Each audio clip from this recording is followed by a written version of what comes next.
Morning, everyone. Morning. Morning. Can you hear me clearly? Testing microphone, 1, 2, 3. Yeah. Yes. Great. Also, to wish a fantastic day for everyone here. Thank you. Morning, Luis. Morning, Brooms. Morning. Morning. Thanks, Malila. Thanks, Luis, a lot for Thank coming.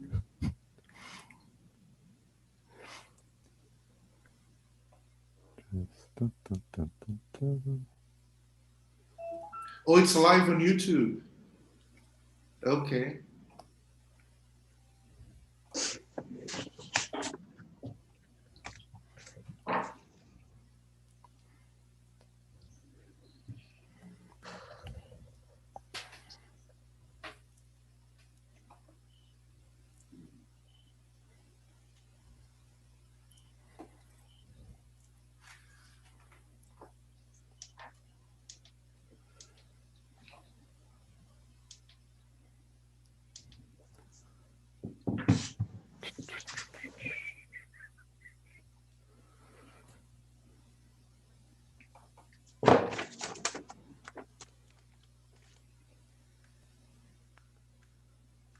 What?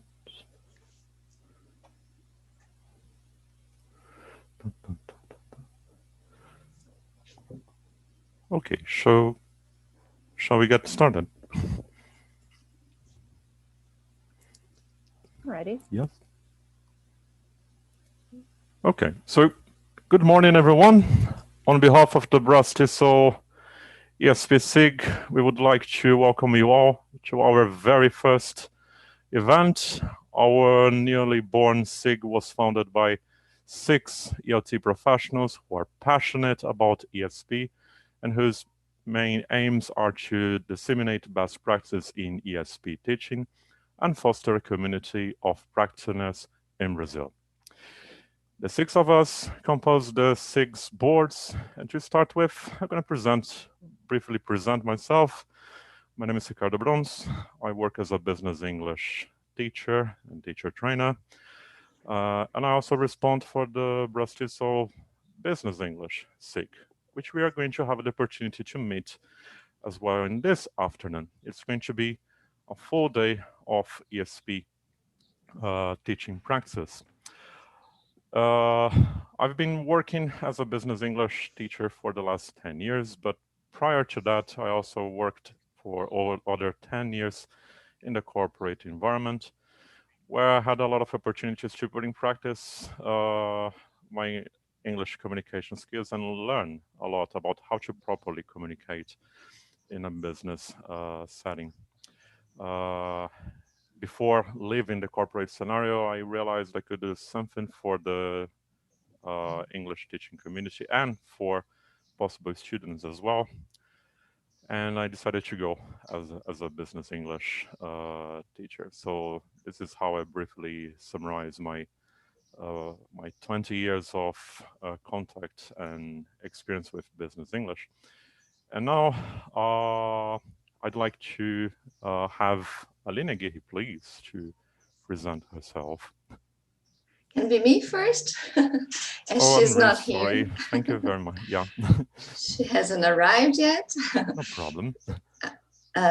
So I'm Andrea Poppy, and I've been an ELT professional for 20 years now. And it's a great honor for me to be part of the ESP SIG board, together with these amazing and incredible professionals. And I've always worked with ESP courses, and I'm particularly interested in travel English courses. And we are so glad to be here in our very first event with this newly born, lovely SIG. I hope you have a great event. Now, my friend Jonathan. Hello, everyone. Good morning. Thank you, Andrea, for inviting me to speak about myself. I'm Jonathan Macedo. I've been an English teacher for the past 11 years. And when it comes to ESP, I've been mostly working with business English as well. And I've had the chance to work with financial English, law English, and a little bit of hospitality, considering the the professional working, so the receptionist, the reservation agent, and the manager, and so on and so forth. And it's something that I love doing. Not only teaching, but teaching for specific purposes is something that I love doing as well. Now I'd like to call on Thiago. You're there, Thiago. Say hi to everyone. Hi, everyone. Thank you, Jonathan. Thank you, everyone, for being here with us. Well, my name is Thiago Silva, and I've been teaching English for aviation for around 7 years now. I hold the CELTA, the CPE, so have also worked with or for English institutions. And apart from being an English teacher, I'm also an air traffic controller. So within ESP, I'm sort of what we call both an English expert and a language expert and a subject matter expert, okay? And yeah, guess this is it. We are waiting for Natalia to join again because she had a little bit of technical problem. Is she around already, Aline? Nope. She's not here in the list. Sorry. Okay. Let me see. No, they're not here. Okay, I'm going to start with the introduction while we wait them to join, okay, if you allow me.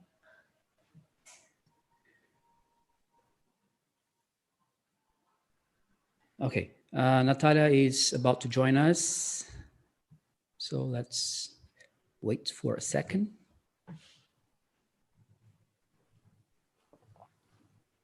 And by the way, I'm speaking from Belo Horizonte right now, although I don't live here, I live in Rio.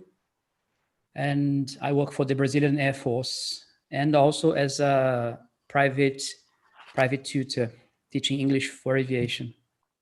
But I'm also teaching English for academic writing. And yeah, both I'd say under the umbrella of ESP.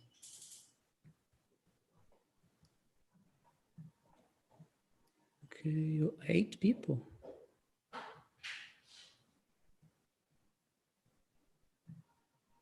Okay, there she is. Mariela, could you promote Natalia as a panelist?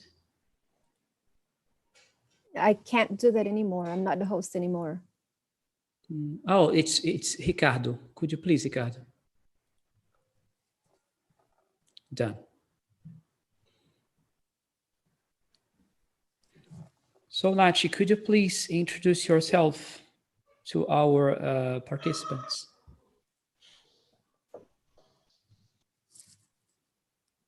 Hello, everyone. I'm Natalia Guerreiro here. I've been working with Aviation English for the past 11 years. BRAZ-TESOL second vice and a consultant to the ESP SIG, this new and wonderful special interest. Start over. Sorry. I couldn't hear you. I couldn't hear, sorry. Can you hear me now? Now, yeah, crystal clear. Yes. Hello, everyone. I am Natalia Guerreiro, a BRAZ-TESOL second vice and a consultant to the ESP SIG, this new wonderful SIG. And I've been working with Aviation English for the past 12 years.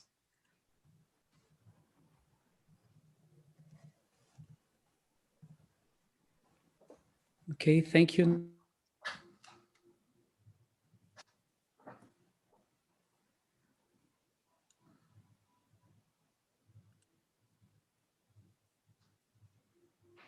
I think Thiago has a problem. I'm having internet trouble here. Can you hear me now? Yes, so we can hear. Yes. Sorry. Nacha, have you finished? I couldn't hear. Yes, I have. Has everybody introduced themselves too? Yeah, apart from Aline is not around yet, is she? Aline has been having some technical issues with her internet connection, so... It happens. Events within Bootcat as usual. Yeah. Okay, let's move on then. So very good morning to one and all present here again. And thank you for joining us today on our 3-hour event in need of ESP. So as Ricardo already mentioned, this is our very first event in the short history of our SIG. We are the newest SIG within the BRAZ-TESOL, and that makes us even prouder, okay? We also would like to express our appreciation for all the support from our partners, and thank you very much to our speakers, Malila Prado and Luis Otávio Barros, who accepted our invitation to be here with us, generously donating their time and expertise to our ESP community in Brazil. And perhaps some of you may not know, but Brazil has been a major key player in worldwide ESP since the 1970s, with the National ESP project spearheaded by PUC São Paulo. And later, in 1983, with the first edition of the journal, The Specialist, which, by the way, this year has a special edition totally devoted to aviation English, organized in 2 volumes. And one of the responsibles for that is our dear Malila Prado here. Well established in the country, ESP is still very much a vibrant and thriving market. The internationalization of universities has provided a springboard for the growth of ESP for academic purposes, for example, while our Institutos Federais offer a variety of technical level courses of English, which are tailor-made for their specialisms and learner profiles. And what's more, private teachers, just like me, have been running bespoke ESP courses to cater for niche markets, such as English for medicine, travel English, you name it. So as a SIG, our main aims are to raise awareness of the field of ESP among ELT professionals in Brazil. So many teachers out there have never heard of ESP. Perhaps they even teach ESP, but they are not aware of that. To encourage professional development of ESP practitioners, for that we we have a study group whose aim is to study the fundamentals of ESP.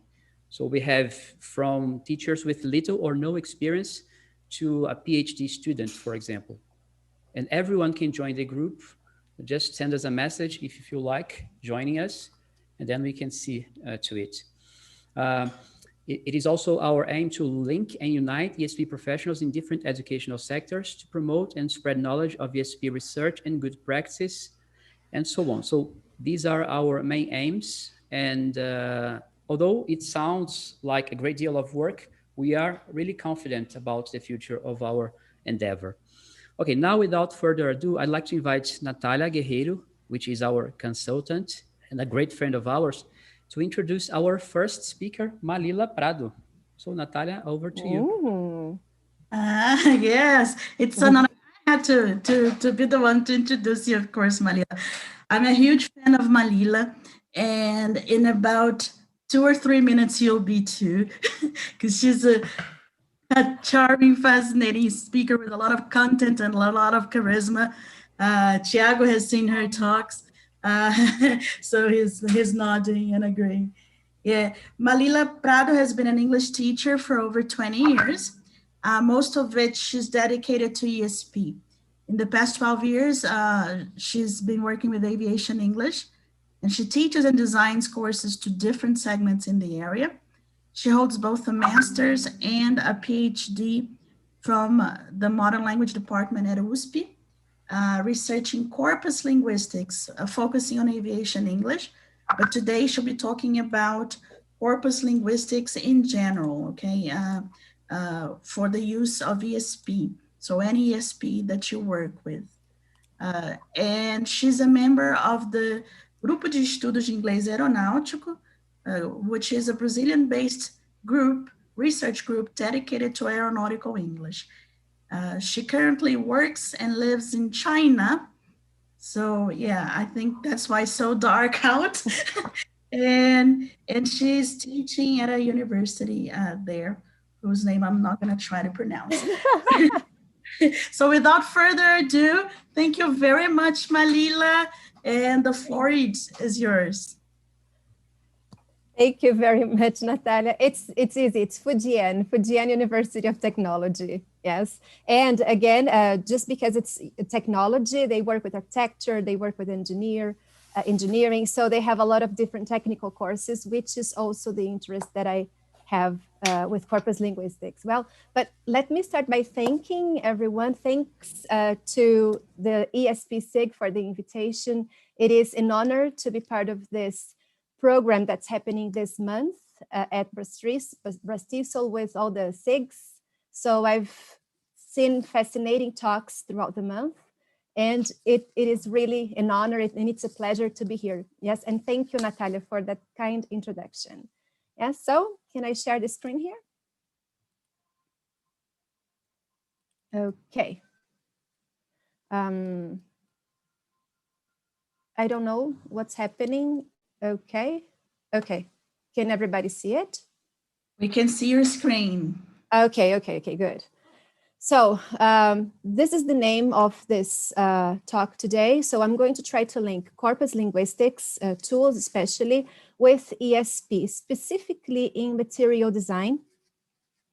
And I'm going to tell you the reason for this very shortly, this kind of combination. First of all, I've been working, as Natalia said, I've been working with ESP for a long time. I started working at a university, at the language center of a university with what we used to call Inglês academic, Inglês instrumental, sorry, which is ESP for academic reading. And then I started working with business English as well.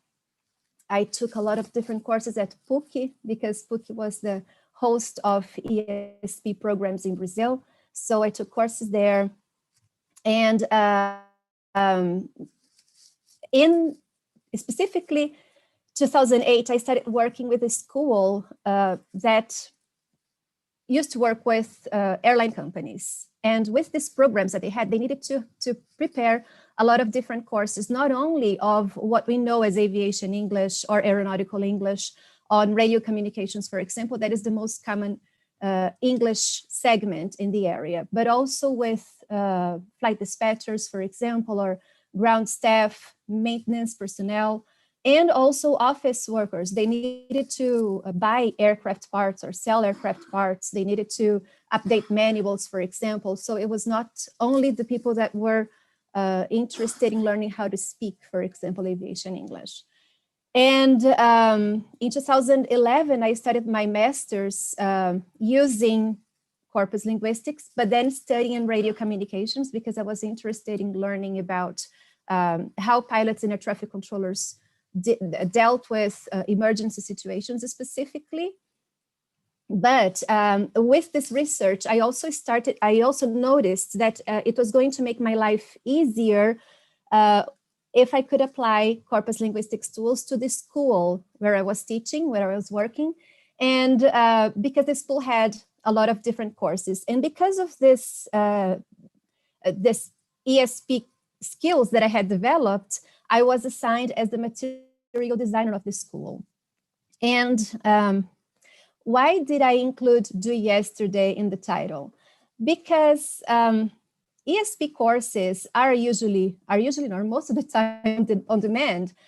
These courses, people come to you, they are already working, they already need English, and they tell you, okay, I have a week to learn something, or I have 2 months to go to the United States and take a workshop on, I don't know, harvesting, for example. So we usually are working against the time when we have ESP courses. And also, when we start teaching ESP to a specific group or student, for example, we need to start from needs assessment, and then we need to develop, to design the syllabus, the content, the material. If you're working at an English school, or if you're working with a group of teachers, you're going to need to handle the teacher training as well. So it's a lot to consider when we are talking about ESP courses. And this is not new, yes, to people that are already working with ESP. And why Corpus Linguistics? Because Corpus Linguistics is, I like this comparison, for the learner, with the learner, and by the learner. With these three characteristics, we can consider one of the most important features of ESP, that is learner-centered. So when we consider the learner as the center of everything that we are doing, our the content map, the pedagogical methods or approaches that we choose, then we think that, I believe at least, that corpus linguistics can accommodate. And let's get started on a little some considerations about corpus linguistics. So first of all, when we think of corpus linguistics as contributing to ESP, first we think of syllabus or the content map, the syllabus design. That is the information that we are going to gather in order to tackle in the classroom. Something important is that the teacher or the material designer is the ultimate decision maker. So we cannot rely on corpus linguistics just to say, okay, I'm going to use a software and all the common words that appear there are going to be the words that I'm going to use. It doesn't work like that. We have a teacher, we have a material designer to make the choices, okay? Another tool or another way that corpus linguistics can help us is by being a reference material to our students so we can explore the corpus. Corpus linguistics can also help us with the pedagogical sequence when we are developing activities. So we can resort to texts, for example, as input to prepare the material that we are designing. And also about learner corpus. So let me just talk to you briefly about what a corpus is. A corpus is a bank of texts.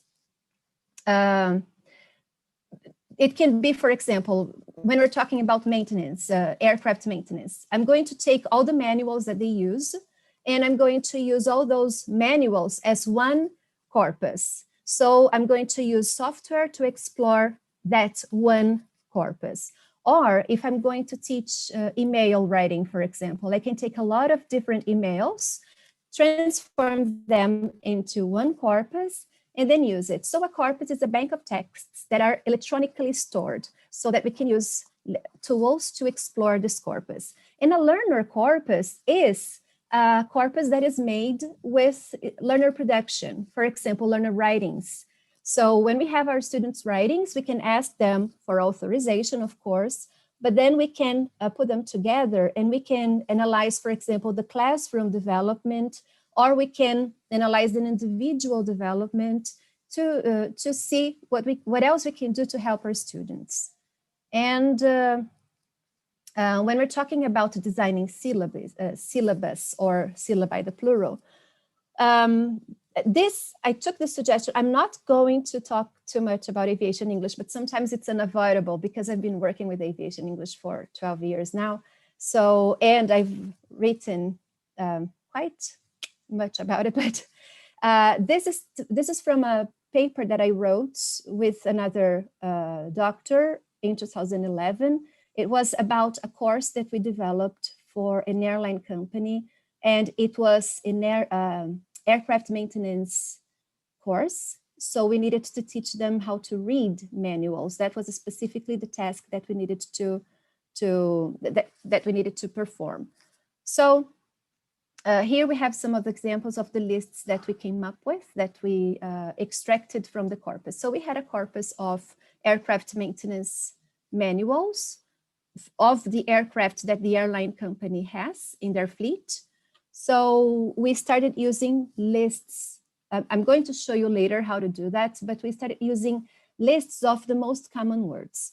So what happens is, when we select the most common words of a corpus, and we transform those words into activities, into pedagogical activities, the chances that our students have of coming across these words in real life are bigger, because they are common words in their field. So this is the representation, this is the best representation of a corpus, because when we are talking about authentic material, we are using their own material, we are using their tools, the things that they use in their work to bring it back to the classroom, process everything and bring it back to the classroom.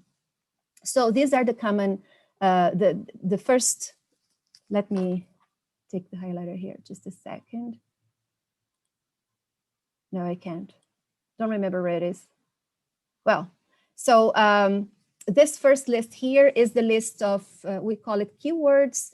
So we have task, subtask, remove, and we have a lot of words that are very typical of manuals or aircraft manuals. But then we also have some words that would be common in general English, for example, like make, sure, or put, no. No here has the meaning of without in the manuals, yes? On, preposition on. So why are they so common in the manuals? We need to investigate them not only from word lists, for example, or keyword lists, but we also need to see how they behave in a sentence or in a paragraph within the text. And another list that is possible to extract from corpus is the second list. Lists of, we call them clusters, or we can also call them n-grams. What exactly is this? They are combinations of words or expressions that commonly appear in that corpus. So we have, for example, make sure that, which explains the words sure and make that are common in the word list, for example. And then we can also have some information based on structure or grammar, like job setup or setup information. So you can have, for example, some ideas that you can work with passive voice or active voice, for example. It's not only isolated words. So we always need to consider how that word behaves within the text. And another thing that is important to mention is that O'Keefe, McCarthy, and Carter, they say something very interesting. In their corpus, they were analyzing a corpus of spoken English, and they had one of the most common words was Friday, Saturday, and Sunday. And then they had Monday, not very frequent, and then Tuesday, Wednesday, and Thursday. So they said, okay, so when we are thinking about prioritizing the most frequent words, we also need to take into account the semantic field that word belongs to. So I'm not going to teach my student only to say Friday, Saturday, and Sunday. I'm going to teach the days of the week to my student. It's a choice that we make, because it's going to be very difficult to teach my student Friday, Saturday, and Sunday isolatedly from the component of the week, for example. So what happens is, when in this corpus, these words are more frequent because people usually talk about their free time activities, or they are talking about how they are looking forward to the weekend or to events that are going to happen on Friday, Saturday, and Sunday. This is the reason why these words are very common in the corpus. And Monday is common because on Friday you say, see you Monday. So Monday is highly common, but you never say, not never, but you don't commonly say, see you Wednesday, for example. You say, see you tomorrow, yes? Or unless you are going to have a break, a long break, for example. So this is something that we need to take into account. Because of this, for example, task, subtask, remove, sure, position, access, we need to reorganize these words into, can't move, what's happening? Okay, here. For example, this content map. So we have the semantic field on the left, like parts of the aircraft system, tools, and then we have some words or expressions that are the clusters that I just showed that can be worked with during the classes or when we are preparing the material. This is both to the material designer and to the teacher trainer when we are considering, especially when we have to train teachers that are not familiar with that language. That was my case, for example. I wasn't familiar with this language when I started working with aviation. So I needed to learn all these terms. So I needed to check the most important words because I needed to prioritize them. And then I was able to go to the classroom and teach this kind of thing. And so that was about syllabus design. About pedagogical sequence. When we are talking about pedagogical sequence, we have to consider pedagogical sequence. I'm talking about tasks or activities. So it depends on your choice. your pedagogical choice. So if we're talking about, for example, PPP, presentation practice production, or if you're talking about previous knowledge or other pedagogical approaches that you adopt, you need to consider the steps that you're going to design the activity. And the problem is sometimes when we are designing these activities, we always take our assumptions into account. And our assumptions are many times not right, especially when it comes to ESP, because not all of us have the advantage of Thiago, for example, that is also an SME that he just mentioned it. He's an air traffic controller. So he has experience with this kind of language, with aviation language, for example. But if he's going to teach lawyers, for example, then he's going to need to consult other sources, not only books of legal English, but also dictionaries, glossaries, etc., and preferably corpora or corpus. So here we are talking about how corpus can benefit the pedagogical sequence that we are designing. For example, we use examples that reflect their professional field, so the students have some identification to what we are presenting in the classroom. We are also considering the moves and the features of the specific genre that we are teaching.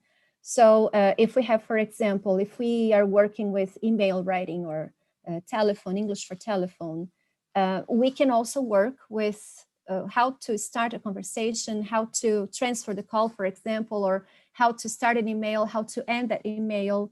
And if we're talking about legal documents or even manuals, I just talked about manuals. So what manual do you need to use for this task? What manual do you need to use for another task? What is the feature that you have in each of them? So this is possible to be identified through corpus as well. And also it helps promote reflection on language use, especially if you bring that language as it is to the classroom. And this is an example of a sequence, a pedagogical sequence taken from a very nice book. This book, the focus of this book is Pragmatics.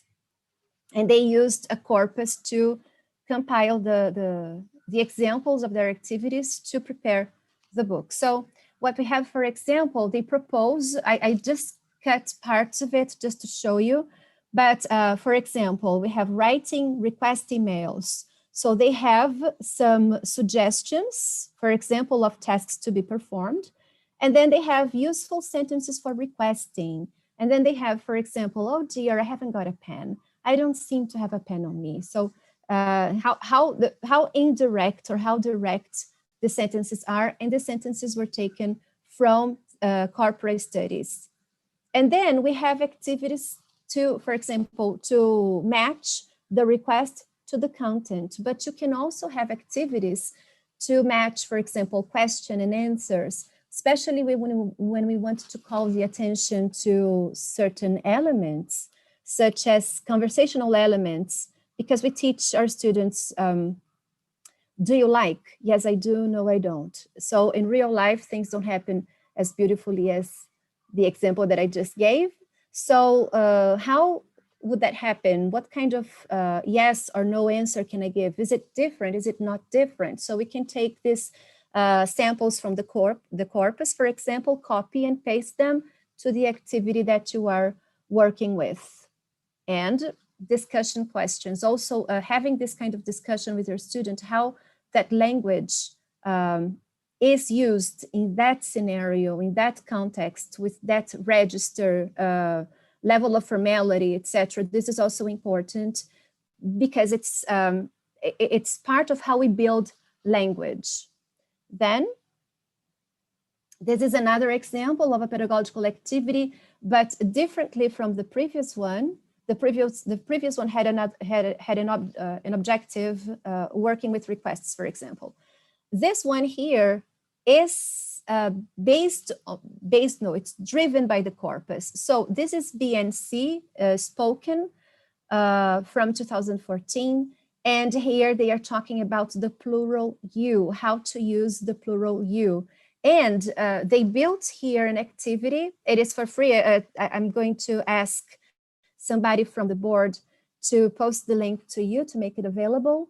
But here we have different tasks to build or to make students reflect upon language use and certain segments. For example, how to use the plural you. There is another activity on how to use the neutral they.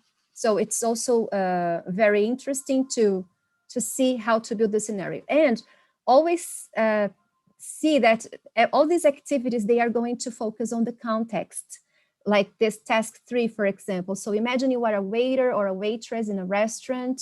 So they create a scenario for you to use the language that you just worked with. And this is another important piece of information. I'm going back one slide. Here, we don't see any indication that this is from a corpus. There is nothing here that shows Corpus Linguistics tools. But here we have this task here, task 2. These are concordance lines. So we have you as the research, the center, the word that was researched, that was searched for, sorry. And then all the sentences are the combinations besides this word. I'm going to talk to you about how to do it very soon. And this preserving the characteristic of corpus linguistics shows or resembles corpus work. And sometimes some teachers prefer to do it because they are going to teach their students how to use certain protocols or build procedures, develop procedures to become explorers of the corpus themselves, so that they don't depend on the teacher, for example, to bring the information to them. And it's exactly about students exploring corpora. So first of all, I would like to talk about the difference between example and sample. So when we're talking about example, is exactly that example that I gave 5 minutes ago about, do you like? Yes, I do. No, I don't. So this is an example of a beautifully normative constructed sentence, okay? So this is not what we're going to see in the corpus, because the corpus, as it is from authentic language, consider, for example, spontaneous language when we have a corpus of spoken telephone conversations. We have hesitations, we think about things all the time, we have false starts, we have other ways of building language.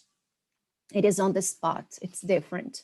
And also writing, for example, when we have when we have emails from different people, we can have grammar mistakes or different choices. This can happen. So we need to make sure that we are telling our students that those are samples of real life. They cannot be used as perfect examples of grammar, for example, or language, but they can be used as perfect examples of language in use. So this difference is important when we are helping our students explore corpus. Another thing is the autonomy.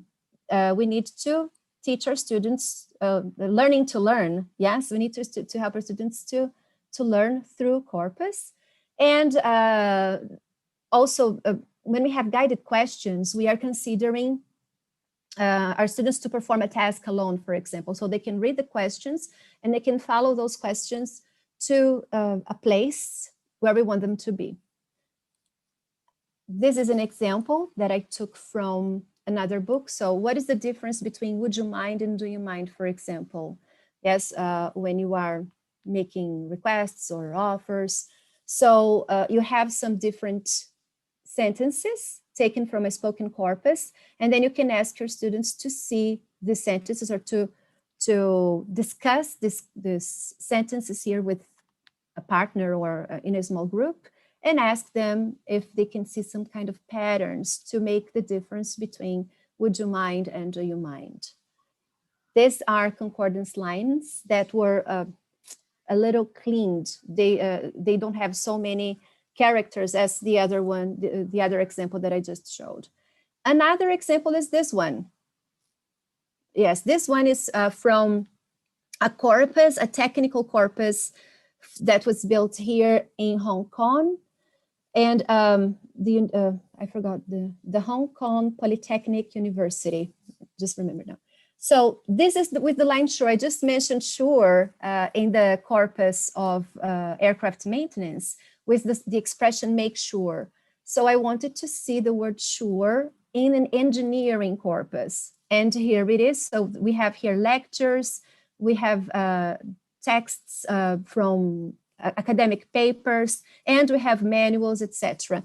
And again, we have, I'm not sure for lectures, for example, but you also have make sure, just as we could see in the example of aircraft maintenance manuals. So we can present this to students, ask them questions to help them analyze the language. Or this I took from Corbett's book with Anderson. This is an example of a spoken corpus of academic English.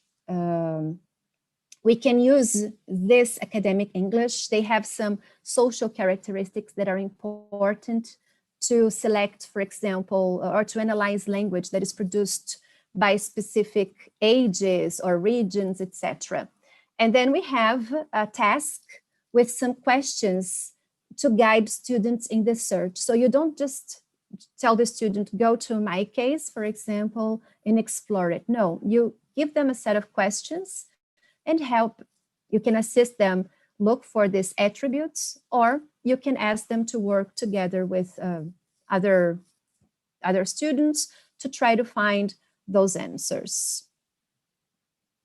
And about Learnercorpora, I'll be honest, I think that this is one of the most difficult things to do, but one of the most rewarding as well. I took these activities here from a project that I led at USP. It was called Helpers. It doesn't exist anymore, unfortunately, but we worked with, it still exists, but for some reason it's not working today, but Como Aprende. Como Aprende is a corpus of English students. So they are volunteers, they go to the system, they log on to the system, and they insert texts that they produce, assignments, yes, homework assignments. And we can compare that language, or we can explore that language to see certain features. So we can see, for example, if the student's English is becoming closer to the academic style, for example, or what kind of activities we can prepare. So I compared this corpus, Como Aprende, at the time, I think it was 2012, 2013. I compared with texts from professors, academic professors. So I took all those texts, I compared, and then I could see some what we call overuse or underuse of language. And I noticed that one of the issues that we needed to handle was hedging, or, for example, bringing hypotheses or discussing things not as if they were truths, but as hypotheses. So I prepared this activity here with other students that were monitors, and they could pass that on to their own students to work with. So we have here some activities, and what happens is, what I think is different is that we took activities, we took sentences from their own samples, from their own texts, to this activity here to prepare. So we used other sources, of course, as examples, and then we showed comparisons to try to help them understand what hedging is. And well, now that I showed you things that we can do with Corpus Linguistics, I'm going to talk about how to do things. So first thing is how we can build a specialized corpus. We need to consider what kind of texts we are going to look for. When the texts are written, it's much easier to find because you can go online, for example, and copy and paste. And but we also, of course, we need to take it from reliable sources. Unless you want to analyze certain language, you want to analyze blogs, for example. I wouldn't recommend blog if you are working with very technical language. Technical language needs to come from documents, official documents, or manuals, contracts, for example, if you're talking about legal English, or if it's medicine, you're going to look for the right places. It's not going to be, you know, opinions of people or social media, for example. And you can also determine the period that you're going to work with. If you are going to work with more updated material, or if that area doesn't have anything updated, then you're going to consult other documents from that area. I just mentioned that if it's written, it's easier. Spoken is not impossible, but it's much harder to find, to get permission for, and to compile, because you need to transcribe, and transcriptions are not easy. I can tell you from experience, but they will reveal things that are, I cannot even find a word for that. I didn't expect to find many things that I did in my research, because we are always focused on the way that we learned English, or the way that we've worked with English. And then we need to see grammar from a different perspective, like oral grammar. And it's not exactly the same way that we've built our view our whole lives. So it's a little different, but it's very nice to do that. Now, we also need to consider who produced those texts, written or spoken. It's also important to check if those texts are reliable or not. Another thing that I find fascinating about ESP courses or specialized corpus is that we don't have to take this aspect of native speaker or non-native speaker, because we're talking about professionals. So if you're looking for professional language, it doesn't matter if the person is a native speaker or not. What is important to know is how professional is that text? Is it reliable? And then you need to compile the text. So we were talking about, for example, manuals of aircraft. We have manuals from Embraer that are Brazilian aircraft, texts from Airbus, or manuals from Airbus that are French aircraft. So you take all these texts, and it doesn't matter if they are native speakers or not, because it's English, it's aviation English. So I think that this is the difference, and this is one of the beauties of specialized corpus. And another thing that I would like to address here is that this specialized corpus is for pedagogical purposes. You're going to build material, you're going to teach. It's different from corpora that are built for pedagogical research purposes, because research purposes, they need to be strictly collected because they are going to be data. Yes, and that data is going to reveal information for your investigation, for your project. So that kind of corpus is different.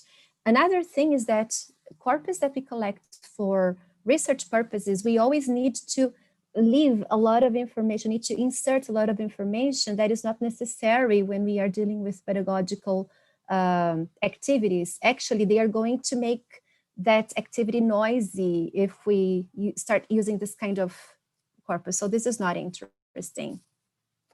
And now let me give you some examples. In 2012, 2013, the school where I used to work received an invitation to work at a very exclusive cafe in São Paulo. And it was not a chain store. It was not something like that. It was one cafe that belongs to a farmer. Yeah, so they have a farm in Brazil. They have coffee there. So they had this hobby. They wanted to work with special coffee, with their special coffee beans, the selected gourmet coffee, etc. So they had this cafe, and they needed to teach their waiters and baristas to wait tables in English, because they were receiving more and more visitors from abroad. And we needed, to do some field study. Unfortunately, we needed to go there. It was you can imagine, not a very good experience. Yeah. So, and we needed to talk to the baristas, we needed to talk to the waiters, we needed to learn a lot about coffee. When we're talking about corpus linguistics, we are not excluding other steps of the needs assessment. I think that this is important to bear in mind, because we also need to see the tasks that our students need to perform in real life. We need to see the kind of documents that they need to work with, so, or the kind of functions or what they will need to do with English. So we checked on everything that we needed to do. Their manuals were already translated to English, so that was the easy part. And we collected all the documents that we could. We took their menus, their catalogs, newsletters, ads, everything that they had in English. And we also used some books, such as English for Restaurant Workers, but that book wasn't the best source for us, because as I said before, it was a very exclusive cafe. So they had other things they needed to talk about, where the coffee beans were from, what kind of beans, what year. It was like a ritual that they had to follow. They weren't just serving coffee. They weren't just waiting tables. They always took these other steps. They needed to talk. They needed to appreciate coffee with the client. So that was the differential of the restaurant. And thankfully, we had corpus of a friend of mine that compiled from translations. She used to interpret between people with that harvested coffee. So here we have this is also one of the links that I'm going to ask the SIG members to post in the chat room. But here we have Cortec. Cortec is a project of COMET, Corpus Multilingüe de Tradução e Ensino e Tradução, I'm sorry. It's hosted by USP. And here we have, everything is ready for us to use. So we have different specialized corpora. And we also have this harvesting and processing of coffee.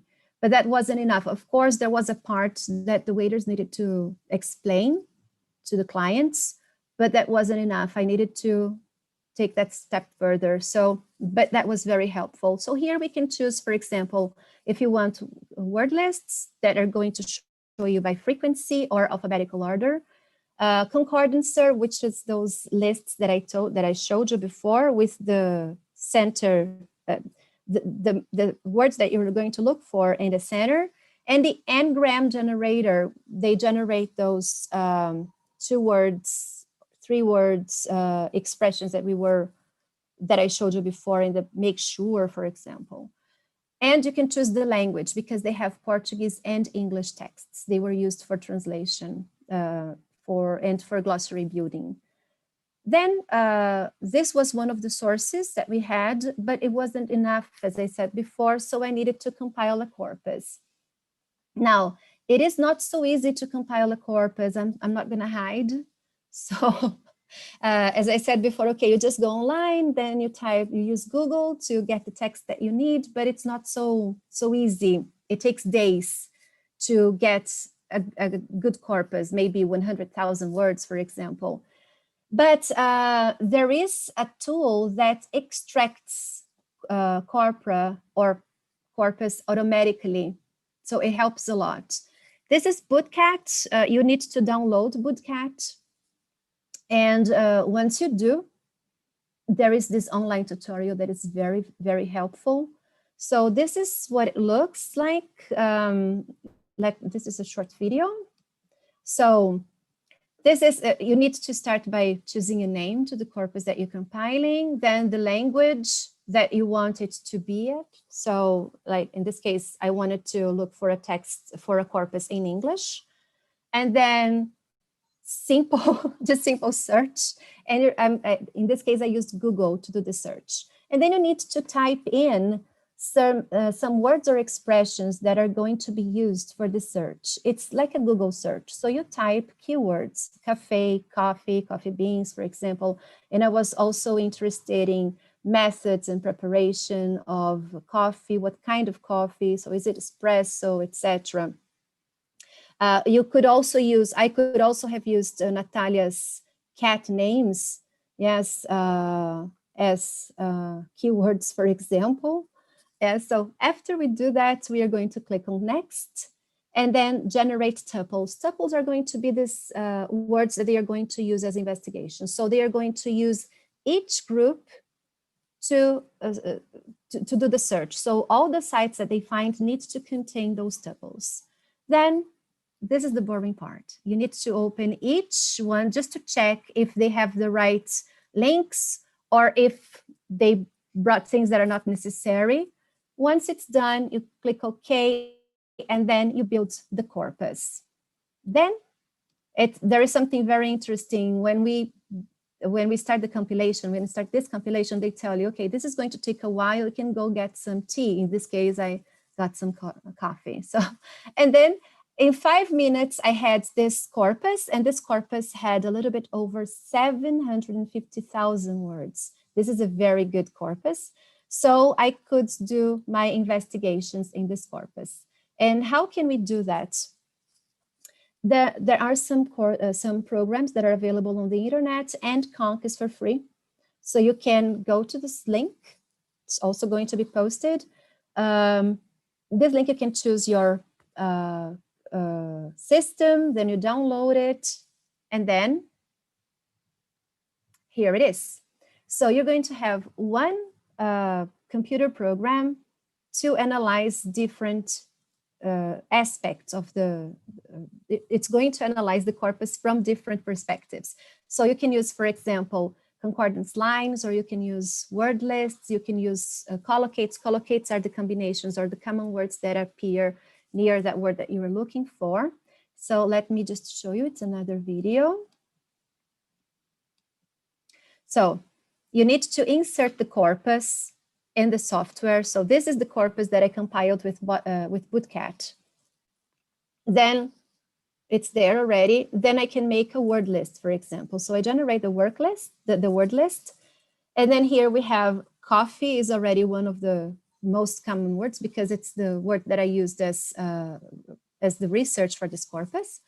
So, and there's a lot of pollution here because I didn't clean this corpus. I mean, I just left it as it was compiled from the internet. This is one of the disadvantages, but then again, you are the teacher, you are going to select what you need from this corpus. So for example, here, something that I found very interesting because I didn't know much about coffee other than I like it. So here I'm just highlighting here what you can do. You can select it for yourself, for your own learning, or you can select it and copy, paste it to a word processor and prepare your activity, for example. And then here, this is, oh, I thought this was another video. This is the keyword list. The keyword list is going to take a little bit longer for you to do. You need another corpus that you are going to compare this corpus with. So I used this cafe corpus against the corpus of newspapers that we have. So I wanted to eliminate this kind of language, for example, verbs, common verbs, etc. I wanted to see, or articles, etc. I wanted to see the language that is common only in a coffee or in a cafe corpus. And here we have, so we have coffee, beans, etc., espresso. And then from this, I was also interested in another thing that Conc doesn't have. So I downloaded Wordsmith. Wordsmith Tools is the tool that I used throughout my research. It's not as user-friendly as Conc, but it's also a very good tool. I haven't, this specific screen that I'm showing, I didn't register, so I used it normally. You can use the trial version easily. And what I did was I got the concordancer, which are those, they extract those lines. And then they show the common words that appear to the left and to the right of the word coffee, for example. So you select one word and then you will have all the combinations. Because when I was doing the search, I noticed that there were a lot of noun phrases, and that confirmed, yes, based on this kind of list, yes, or table. This is another list of the concordancer. It's also the collocates, and here it's another display, it's another layout. So you have all the words, so coffee, beans, drinks, for example, shops, pretzel, you have a lot of words, and then you're going to have the right and the left. When you see the red number, it means that is the highest frequency. That position is the highest frequency. You double click on the red, and then you can have a lot of lines only with that occurrence. So if you double click, for example, coffee, beans, if you double click that 183, you are going to see all lines with coffee beans.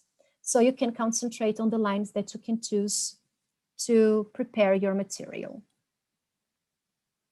And then based on all this information, we selected these semantic fields, and we prioritized by the order of occurrence that we saw in the corpus, in the lists. So coffee, beans, and then I included, for example, how to describe where the coffee is from, and why is it special, this kind of information. So types of coffee, and then because they offer macchiato, they offer other cappuccino, etc. Yes, and ingredients, brewing, kinds of brewing, the coffee preparation. So all these things, they needed to be included in that course that we were designing to that exclusive cafe. And of course, I needed to work on functions that I couldn't see in the corpus, but they are functions that I could see from the field work that I did when I went to the cafe. So greeting customers, taking orders, explaining the preparation, and explaining coffee itself.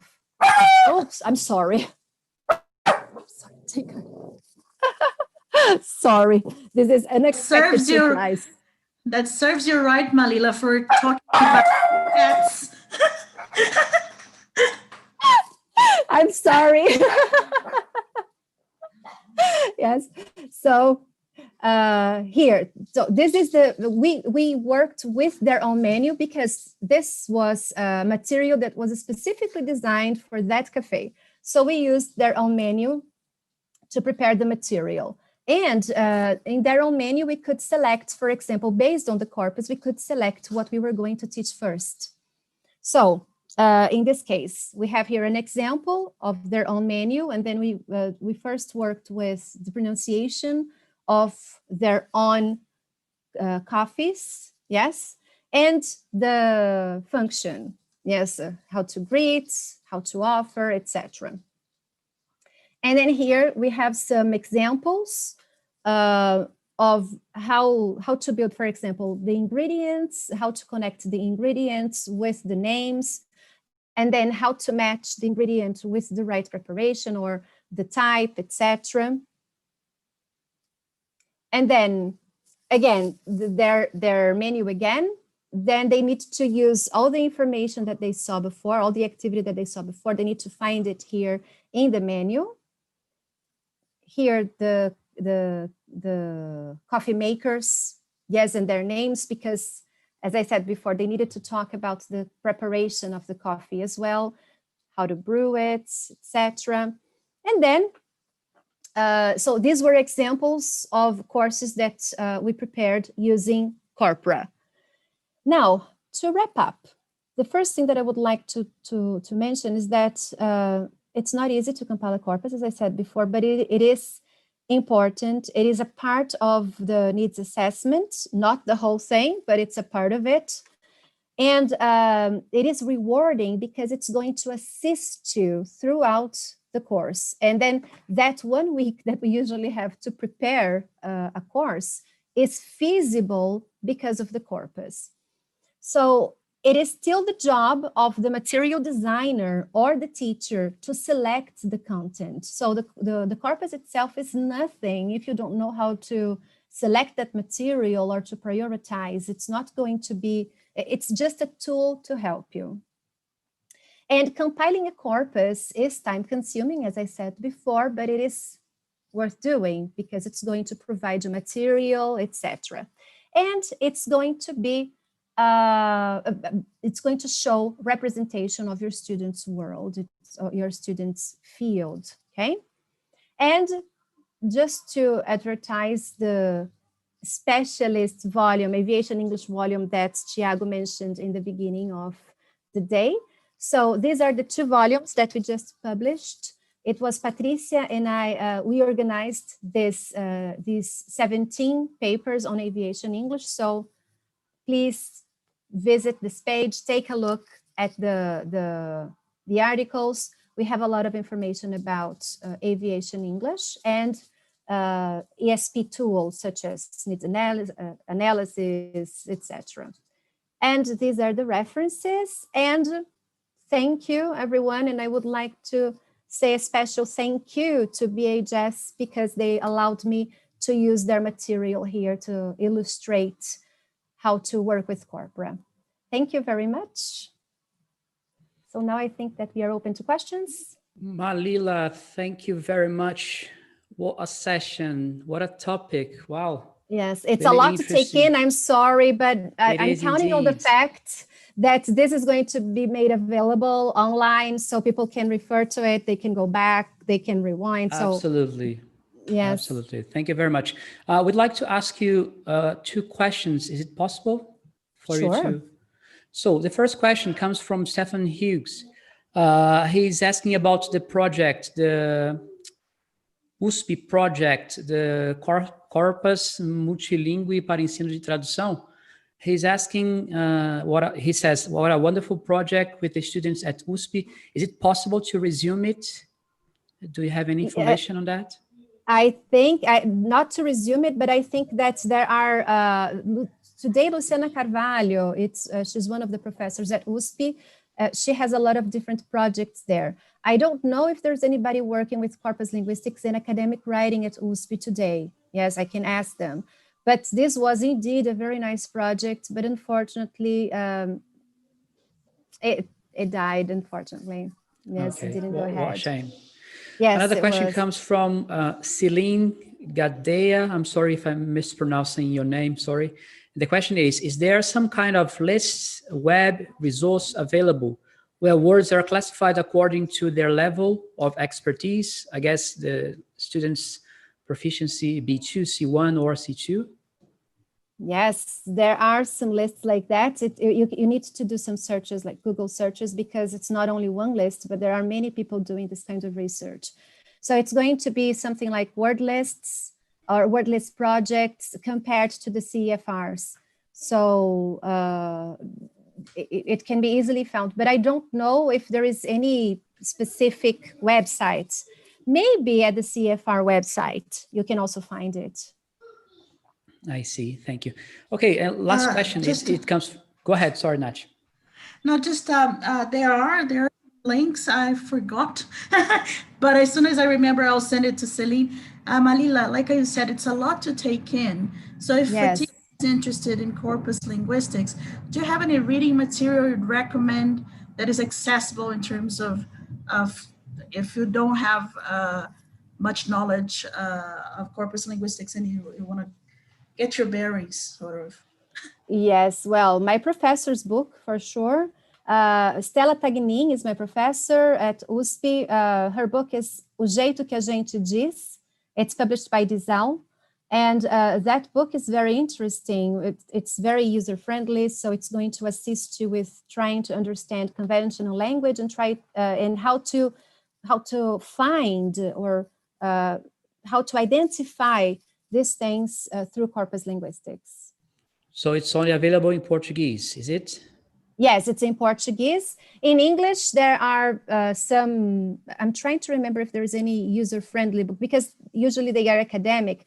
Yes, there is a book that was published, I think, last year by Eric Frignall, I think it's Corpus Linguistics for Teachers, if I'm not wrong.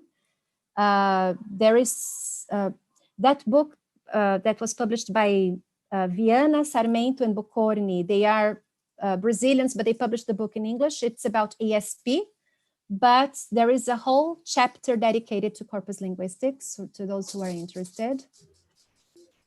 Okay. Yes. Oh, and that book that Corbett's book.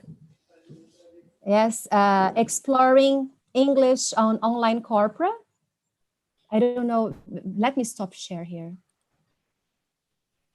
So this is also a very user-friendly book. So if you're interested, he pointed out to me that this is an old edition, so you might find a newer edition.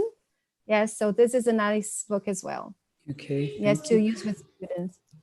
I have one last question. So you mentioned that teachers should foster autonomy in students, providing them with the tools to use corpus themselves. We had Joacir Carvalho, a friend of yours, talking to us about using corpus linguistics in our study group. My question is this based on research or just something that comes from experience or that experience has proven beneficial? Asking students to work with corpora for themselves. Yeah, for themselves, yes. This also comes from research because we test, our students are our guinea pigs. So, but this has shown great benefits because when students learn how to use a corpus, for example, or how to do searches on corpora, it's much easier for them. So I have students, for example, pilots that use COCA. COCA is the American corpus that is available by Mark Davis. So they use corpus, they use COCA to investigate, for example, I don't know what preposition comes after this verb, or I don't know the right collocation, is it make or do? So they usually use COCA to do this kind of investigation, yes. And also when we want to look for examples of real life scenarios, when we show students, try to look for this example, then the student types the word that they are looking for, they can see the examples taken from real life or the samples that's taken from real life. So they identify themselves much more with those sentences or with those lines. Wow, all right. It's a lot to take in indeed, but thank you very much. What a fascinating topic and session. Malila, thank you very much again. Thank you once again. We do hope to see you again in the future. Thanks for your support to our brand new SIG. Yes, and I thank you once again for the invitation. It's been an awesome evening and morning in Brazil. It was very nice to be with you in Brazil. I miss home. I see, I can imagine. So thank you everyone for being here with us so far. We're gonna have a 5-minute break and we come back at, let me see, 10:16. Okay, so bye for now. Stay with us, please, don't leave. Malila, take care, night. Bye-bye, thank you.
Yes, and we are back again.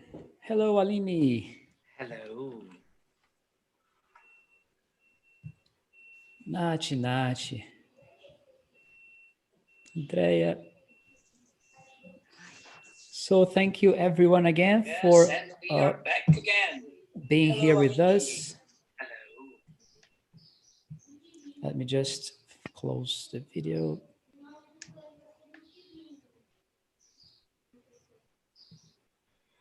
Okay, and now, according to our schedule, we're gonna have our needs analysis panel. And let me briefly explain what is going to happen. We're gonna have a discussion, or actually a conversation about needs analysis. And then after that, Aline, Andrea, and Ricardo Brooms are going to present their needs analysis forms, let's put it this way. And in the end, we're gonna make a link available. And through this link, you're gonna be able to download their forms for you to use if you want to, okay? So let me share my screen.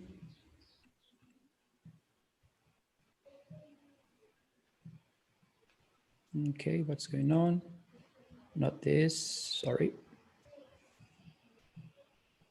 By the way, the link we're going to share also has all the links that Malila has shared, okay, that Jonathan posted on YouTube, the books she mentioned, and Lex Tutor, which is the tool I talked about with Celine. So. Okay, not work, just a second. Let me close this.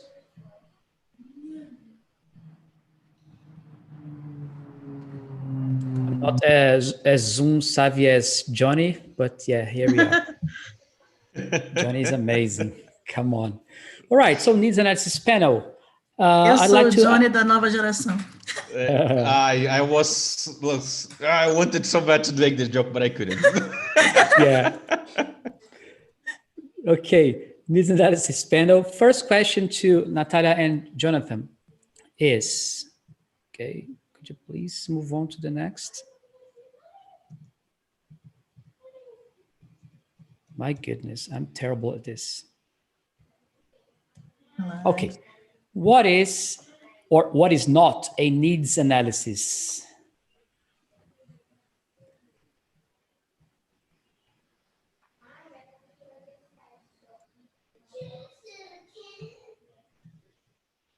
Okay, Johnny, would you like to take this up? Sure thing. I would say that the needs analysis is a key component of our teaching practice, but regarding the pre-steps of teaching. So it's basically when we get to know the student, to understand if we can help the student, because sometimes the student wants to do something that we are not able to provide at the moment. Is the moment for us to get to know the needs and the wants of the student. So considering all the things that we do in a needs analysis is the moment we have to perform a thorough analysis of what the student wants versus what I can offer versus what he really needs. So we get to I would say to three different steps, right? So wants versus what needs versus what I can deliver. What do you think, Nachi? Yes, definitely. I'm a little worried here because I've lost the YouTube feed, so I don't know if everybody can see us now. Yeah, I'm connected and it's all good so far. Cool. Yeah, so definitely. And I think we can imagine, for example, a situation in which, well, let's say an air company approaches you. They're a national air carrier, but they're now going to have flights abroad, and they need their cabin crew to speak English, right? What are you going to do when that happens? That's the beginning of what should I do from that question on is your needs analysis. And what, like you said, it includes an analysis of what they're going to do. So an analysis of what the target language use situation is. So, okay, what does an international flight entail for a flight attendant, right? What do they do? What are the tasks that use language, right? Oh, you probably think of them serving food and drinks. That's something you can see, but also the flight attendants are a key aspect of safety. So what tasks do they do in terms of safety? So I have to find it out. The tasks, the genres that they work with. And so for one, the language and the discourse necessities, but also the ones like Johnny said. So what's their vision for when they speak English? Who do they see as the speakers of English, and what are their attitudes to English, for example? Then also the lacks. Once you know what they need, you compare to what they have, and you can see the gap, and that would be the lacks assessment. Finally, also all the situation, the present situation that you have. So for example, what time do you have with them? How long do you have to work with them? How is it going to be online? Do they have schedules that match? Are you going to be face-to-face with them? What are the constraints of the learning and the teaching situation, right? And who are the learners? What is their culture? How do they learn? What do they believe English language learning is, right? How compatible that is to your way of teaching. Do they believe that language learning is grammar only? And then if you bring tasks to class, they're going to believe that you're only playing games and you're not taking this seriously. So then you would have to negotiate that. That's the beginning of what a needs analysis is. But what is it not, Johnny? You know, something, the thing is, Nachi and I, we were discussing like, what is needs analysis and then what is not needs analysis, because we were wondering if that was clear to everyone. And then something that came to my mind was like, many teachers think that a needs analysis is basically sitting down with a student and assessing their level, their linguistic level. But what is behind the level? We need to bear in mind that English level or placement test is just the beginning of it all. You know, it's just the beginning of a needs analysis. Sometimes we need to understand many more things. You know, we need to understand the environment, the needs, the wants, the people who they are going to interact, like Nacho just said. So all in all, we have to put inside our head, like, placement test is not needs analysis. Placement test is just part of needs analysis. Yeah, it is definitely a part, but there is more, like we said.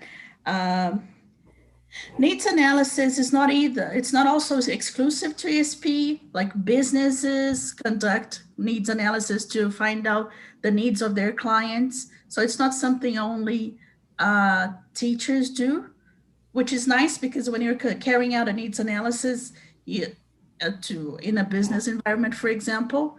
By the way, this afternoon we have the Business English SIG. Watch them. The leader is here and he supports this announcement. But it's not exclusive to ESP. So if you talk to a business professional, they'll understand, because they do that too. And it's not also just choosing a book. Okay, so, okay, with the flight attendant example, okay, I'm going to pick this book because it says English for cabin crew, right? That could also be part of your needs analysis, studying the books that are out there, seeing if they match their needs or not. But to check if it matches, the book matches their needs, you need to know their needs, right? And the extent to which the book is going to match their personalized needs, which is never going to be 100%, and how much you can adapt with the constraints that you have, right? Can I add something here? You should. Just something that needs analysis isn't either is a form, just a form that you or your student fill out. It's much more than that, as you well pointed out. Yes, especially, Ricardo, Andrea, and Aline are going to show their forms. And I'm sure they're going to say that the form is not enough, because many times the student doesn't understand, the learner doesn't understand, because learners are not linguists and they're not used to thinking of language in the way that we do, right? So if you ask them, what do you do at work? They probably go, I work. And what do you do with English? I write, I speak. And that's about it. They don't know the tasks that they do. They don't go to the level of detail that we can go to. Something else that is not needs, we all do needs analysis intuitively to an extent, right? But it needs to be a little more systematized to be a proper needs analysis and to be useful. And something that I also find interesting in the literature is that ESP has been criticized for being too businesslike and not taking into consideration the ideological implications and underpinnings of what we do. But in fact, we need to realize that the needs are not animals that we are hunting. By the way, don't hunt animals either. But the needs are not animals that are out there and that we're going to capture, right? When we study their needs, there is a co-construction, and we need to be aware that our judgment is there too. We're being subjective, right? Which is why we need to keep ourselves in check and realize if the other sources confirm our suspicions. Because otherwise, for example, with the flight attendants, maybe you're going to think this, oh, they just need to offer coffee, Coke, and food, right? And then you miss out on a lot of what they do because you're just using your judgment as a guide. Yeah, Nadia, I'm going to include something else about what's not needs analysis. Is like our assumptions are not needs analysis, right? So sometimes, like just said, I think the flight attendant will do something, but will they really do that? Or what else is entitled to doing what you mentioned, like what you thought they're gonna do? So not taking for granted your knowledge and making it the only truth about your student is also important. Yes, definitely. Not just one source of knowledge, even if that source is you. Okay, let me see. We had other questions. So why is it so important? I guess it goes without saying because everything you've just said is of paramount importance. But one question that is really important to be addressed is, when does it take place? Jonathan said it's the first step. So should it be conducted before classes start or during classes? When does it take place and how often? Well, when we talk about needs analysis, we often have it as the first stage for curriculum development. So before you choose the book, before you decide what you're going to teach, before you decide the objectives of the course, you conduct the needs analysis. So this is the a priori view of needs analysis. Unfortunately, and we're going to say how needs analysis is carried out, you'll see that we don't often get that much time. It would be great if we did needs analysis a priori, but oftentimes what we have is the course needs to start a month from now. and we don't have the time to carry it out, or we don't have the time to carry it out fully. So what happens is we start, and then we can continue checking as it goes. So along with the course, and also at the end of the course, right? Because then we need to, maybe we're gonna apply the course again. If we don't, then we don't, okay, it doesn't. But if we're gonna apply the course again, then we can check how far we met their needs and how we can improve for the next one. Yeah, and I would also add that we do it throughout the course or continuously, right? To avoid surprises. I've had before, you know, getting into studying needs analysis and understanding better how to systematize it. I've had problems on students telling me in the beginning of the course that they would like to do something, and then throughout the lessons, they tell me, oh, but I also do that. Or I will do that tomorrow, I will deliver a presentation tomorrow, but then they never told me they would be able or they would want to deliver a presentation or something like that. And then you are literally caught off guard because they never told you and you didn't conduct a continuous needs analysis. So then you are, you know, really in trouble, in trouble waters, because there's nothing else you can do. You have to pray and say, okay, go with God, I hope it works. So it's important you have like a continuous process for needs analysis. Exactly. And yeah, go ahead, Nat, go ahead. And that circles back to the question, why it is important. Because of accountability, for one, right? You're being hired by your learner or by your learner's employers, right? And they need to see results.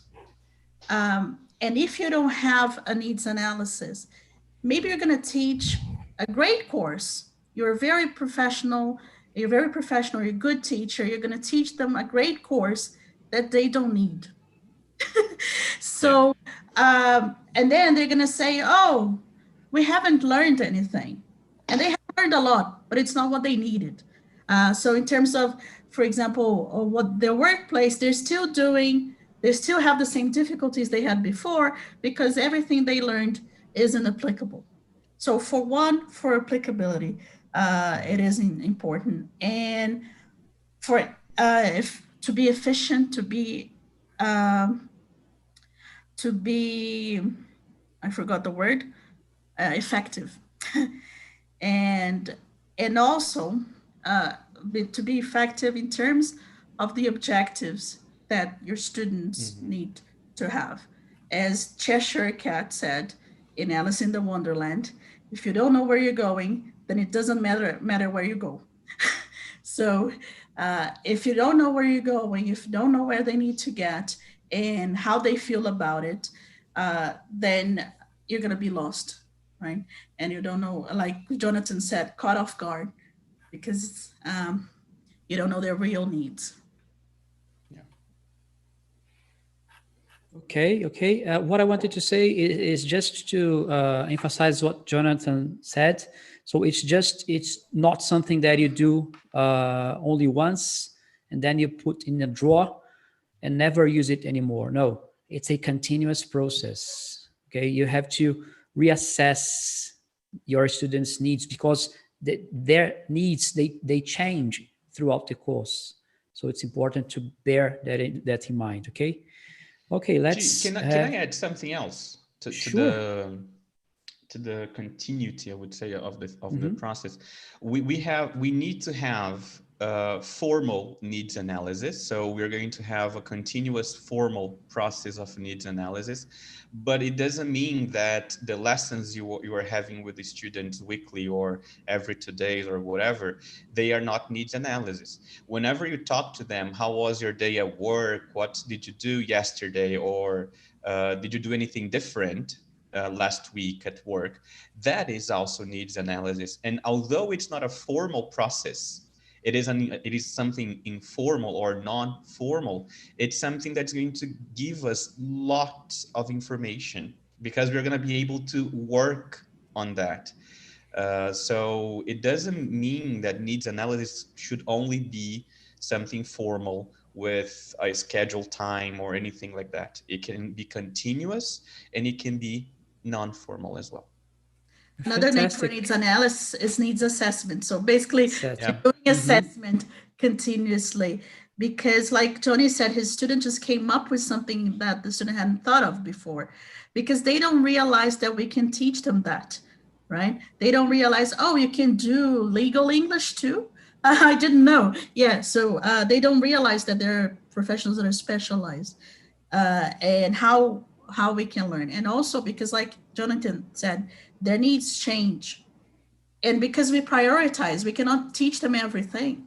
So we prioritize and choose something first. Okay, after this, what do you need? Now that we've achieved this, or that we're in the process of achieving this, what's the next step? So that's why it's also an ongoing process. Okay, so unfortunately, because of time constraints, this is going to be our last question. So how should it be conducted, a thorough needs analysis? Johnny, what do you think? Oh, we have so many ways to do it. Indeed. I would go I think most of us would go for definitely a form first and then do something else later.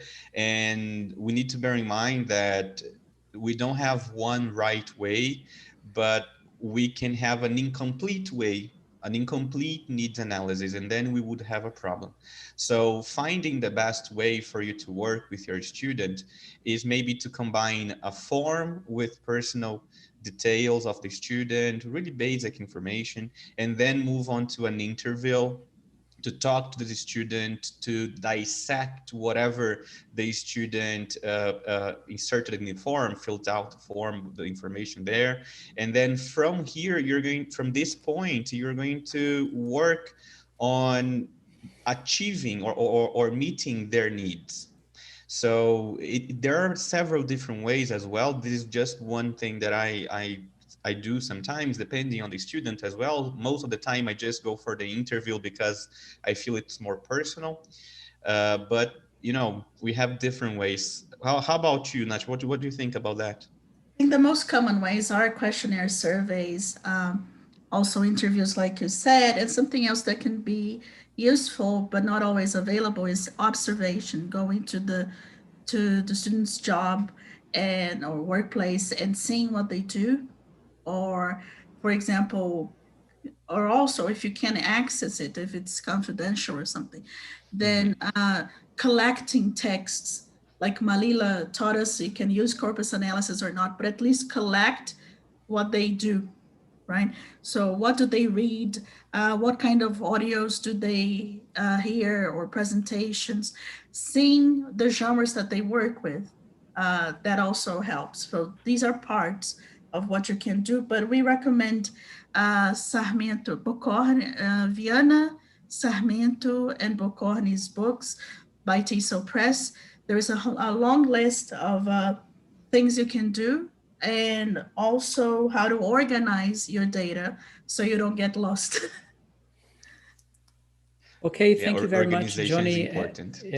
Johnny and Nachi. Now I'm going to stop sharing my screen and ask Aline to share her screen. Right. Aline is going to present. Yeah, so.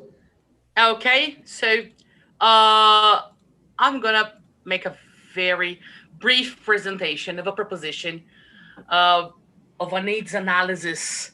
Yep, this is basically my form, the form I use with my students. But a form, as Johnny says, is just a form.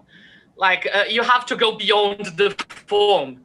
But these are basic questions that will help you perform needs analysis in a more professional way, and that you can even look at that sometimes to check that you are going into the right direction with your student, right? I perform a checkpoint on a needs analysis every 8 or 10 classes, just to make sure the needs are still the same, nothing brought up, or that we planned something which we couldn't just achieve by any reasons. So the first thing, after the name, date of birth, occupation, and availability for classes, I asked the student about if they have studied the language before, but why, the reasons why the student quit before. So for me, the most important thing, not to say stupid things or suggest things that didn't work for them, is like to know that the motivational issues they had before, right? Asking about non-formal experiences or hobbies which helped them develop their language skills, because I asked about the formal ones before, if they attended school or stuff. Yeah, I learned hard way that people sometimes learn language in quite peculiar ways. So it's always nice to listen to your student. What motivates you to study the language will give you input of what motivates the student. In fact, sometimes when your student is highly demotivated by personal issues, you can just come back here and look at what is the big picture, like just to put your student back on track and remind him or her of why he started all this at first place. Yep. Then I like to know what are the urgency matters. Like, I need to know if the student has a short-term objective, which requires a more specific ability with the language, like a test or a certification, a trip, a presentation, a promotion inside. Yeah, that's horrible when we're working and we prepared a syllabus and we prepared everything for the student, and like 15 days before something big happens, they should have, oh, the next 2 classes we need to prepare for this important project I didn't tell you before. Yeah, so I always like to make sure they tell me things beforehand. After the urgency, I like to know about the relevance. What's relevant for my students? But I need to know that to prepare a suitable course for him or for her. So I ask basically these 2 questions. How can improve your English language skills impact your life right now? And the more my student speaks, the more input I have into imagining what would be relevant for this student. And then I ask the student to describe briefly their everyday routine with English. In what situation do they need to use it right now? So I wrote here that ESP is all about turning things easier for your student right away, if they can feel the difference right now. So if you can put the urgent and relevant things first, and your student feels like their lives are easier because they can communicate better and they can do better what they have been struggling to do. Yeah, this gives you that, oh my God, I really need that feeling that we want our students to have. I ask my students how the ideal course, language course, how do they imagine that, so that I can align expectations. I need to balance my expectations, my students' expectations, what I can offer, what the student needs, and the amount of time we have to do all that. Yeah. Here I ask something about the interests of my students. Sometimes classes get very technical and sometimes even boring. Yeah, because especially if the student is preparing for something which you have to repeat and go over and make sure the student can do that, a specific skill or for a very specific thing. Varying a little with and still having the students' interest in your class is quite nice. But I put here, don't bring up anything you will not be able to cover, because here when you talk about interests, you rise expectations. So if you're not really able to do that, just don't ask. And I ask how important to my students is, to my student to be, is these following skills. Yeah, having a comprehensive vocabulary for all sorts of situations, or focusing on vocabulary which is relevant to the objectives. What kind of course? So this helps me guide what's important for the student. So I like to think that I do not assume things. Yeah, I try to listen to what my student has in mind, and then I try to balance with what I have in mind, and we get to a good course plan. Yeah. Well, that's pretty much it. The form with my notes here in red is available for everybody who wants it. So that's the way I do it. I really hope you liked it. And if you have any questions, most people know where to reach me on Facebook Messenger. Basically, I'm always open to answer messages. So thank you. That was it. Thank you, Aline. Now, Andrea Poppy Maya, please. Hi, everyone. Can I share my screen? Yes, Aline should stop sharing. Okay. Thank you.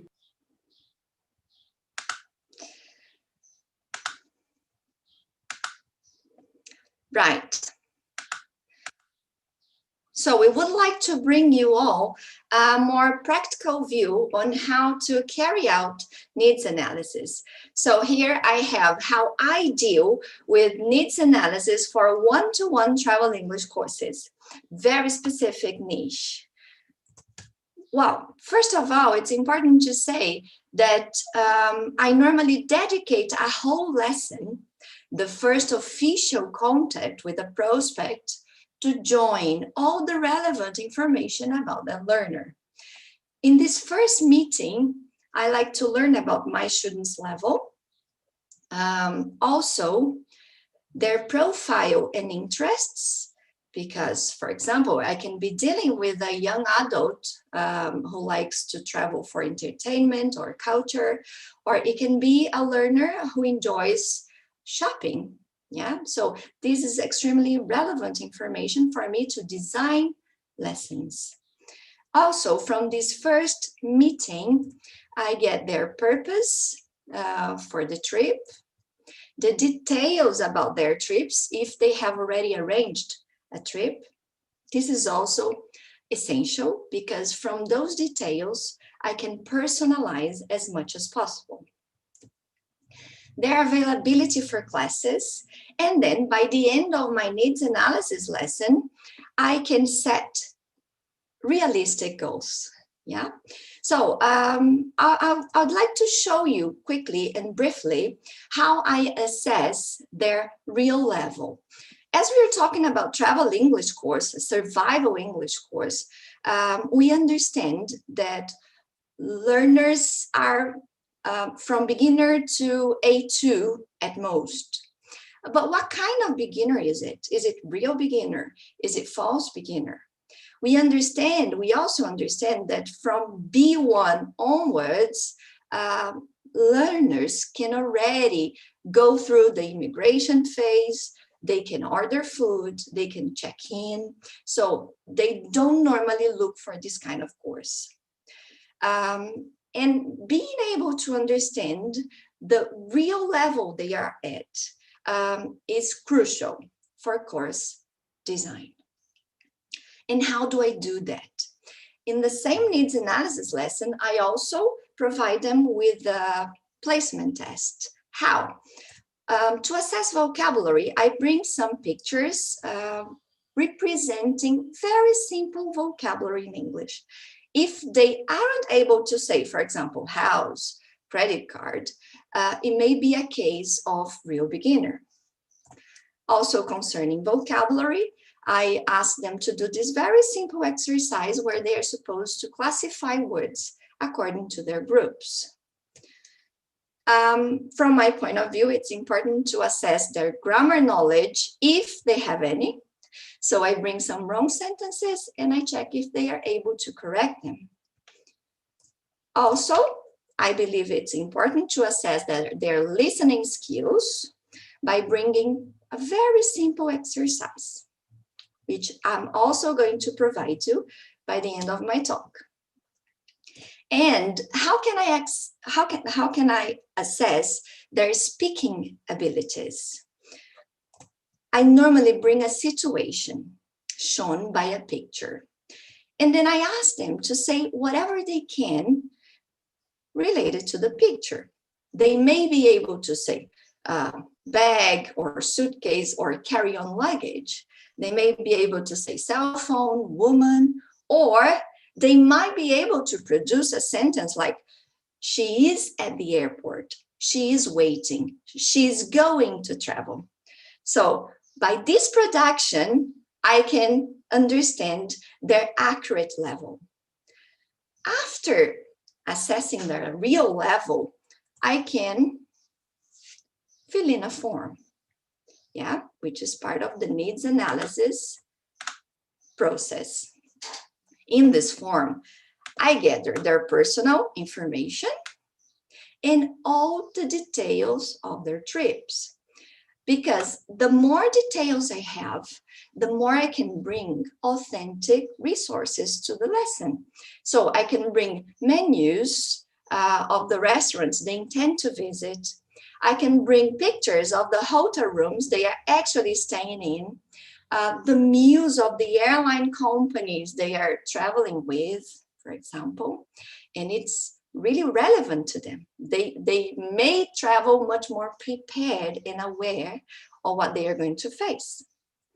And then after that, something extremely important as well is the expectation about the course. Yes, and then after all that, let me go back to my slides. After I join the accurate student level, all the details about the trip, their availability for classes, because only with that information, I can know how much content I can cover in that available time. And also, together with the students' expectations, I always like to set the goals of the course together with the learner. Yeah, because we need to set realistic goals and the learner needs to be part of it. And after carrying out an efficient needs analysis, we can set these feasible goals, making students aware of the process we'll go through. Well, that's a quick view of how I deal with that. Here you can find the Google Drive file, and you can have access to all these docs I presented here. Thank you. Now, my Thanks, friend Andrea. Richard. Ricardo Bruns now. Okay, everyone. Good morning once again. And my idea now is to connect what we've been discussing about needs analysis, particularly connecting and finding common particularities about what Aline has presented for professional English and also what Andrea has presented about English for travel. I'm going to be presenting, sharing a bit of my experience in needs analysis, particularly for business English teaching purposes. I hope you can see my screen here. Very well. So briefly, I'm going to share some tips that I think that can be resourceful for not only business English teachers, but also for anyone into ESP. You may be aware that business English is a variation of English for specific purposes. And by presenting these tips, I hope you can identify how this can be applied to different areas of ESP, how this can be applied for travel, how this can be applied for aviation, and also, of course, for business English. My challenge here is to deliver all these tips in 7 minutes, so let's go. My first tip goes to do with attention to the perceived needs coming from your students, okay? Just like what Aline said, and Andrea as well, when you're conducting all these questions, okay, depending on how open or closed the questions are formulated and delivered, your student may happen to answer things like, oh, I want to improve my English because I want to fix, I don't know how to manage the present perfect, or I feel like I need to improve my pronunciation. And that's a misconception that comes from the student, most possibly. This usually happens because in many cases, we cannot simply take for granted that students know exactly what they need. Okay, it's our job to do this assessment. So pay close attention to what comes from your students, because essentially we believe that ESP and also business English and so on and so forth, they are a variation of, it's exactly when the student realizes that the language becomes a communication resource, that he understands that ESP is a thing that he needs. But our job is also to present them that, hey, you're not here to learn English just like you used to learn in a regular school. You're not here to learn language structure only. You're now, from now on, you're here to learn how to communicate better for what you need in your environment in English. So attention to the perceived needs. My second tip goes with a list why some questions are important if necessary. Once again, you're going to be delivering to your upcoming student questions that he may not be familiar with. So it's an English teacher asking me things about my job. So yeah, so if necessary, make sure you clarify why those questions are important, okay? In order, so they don't feel like the questions are invasive. Okay, you're going to be asking things that are very close to them. So the idea is exactly that. You want to get closer to their reality, to understand why they need to communicate in English better for their job. Next, consider as well the moment at the company they work for. Okay, you're going to be talking to a person that has just been hired by the company, or you're going to be talking to someone that is already familiar with the environment he or she works at. Why is this important? Because the student that already works in the environment for years is more aware about how communication works in that environment, in both in L1, which may be in Portuguese, or L2, in this case, English.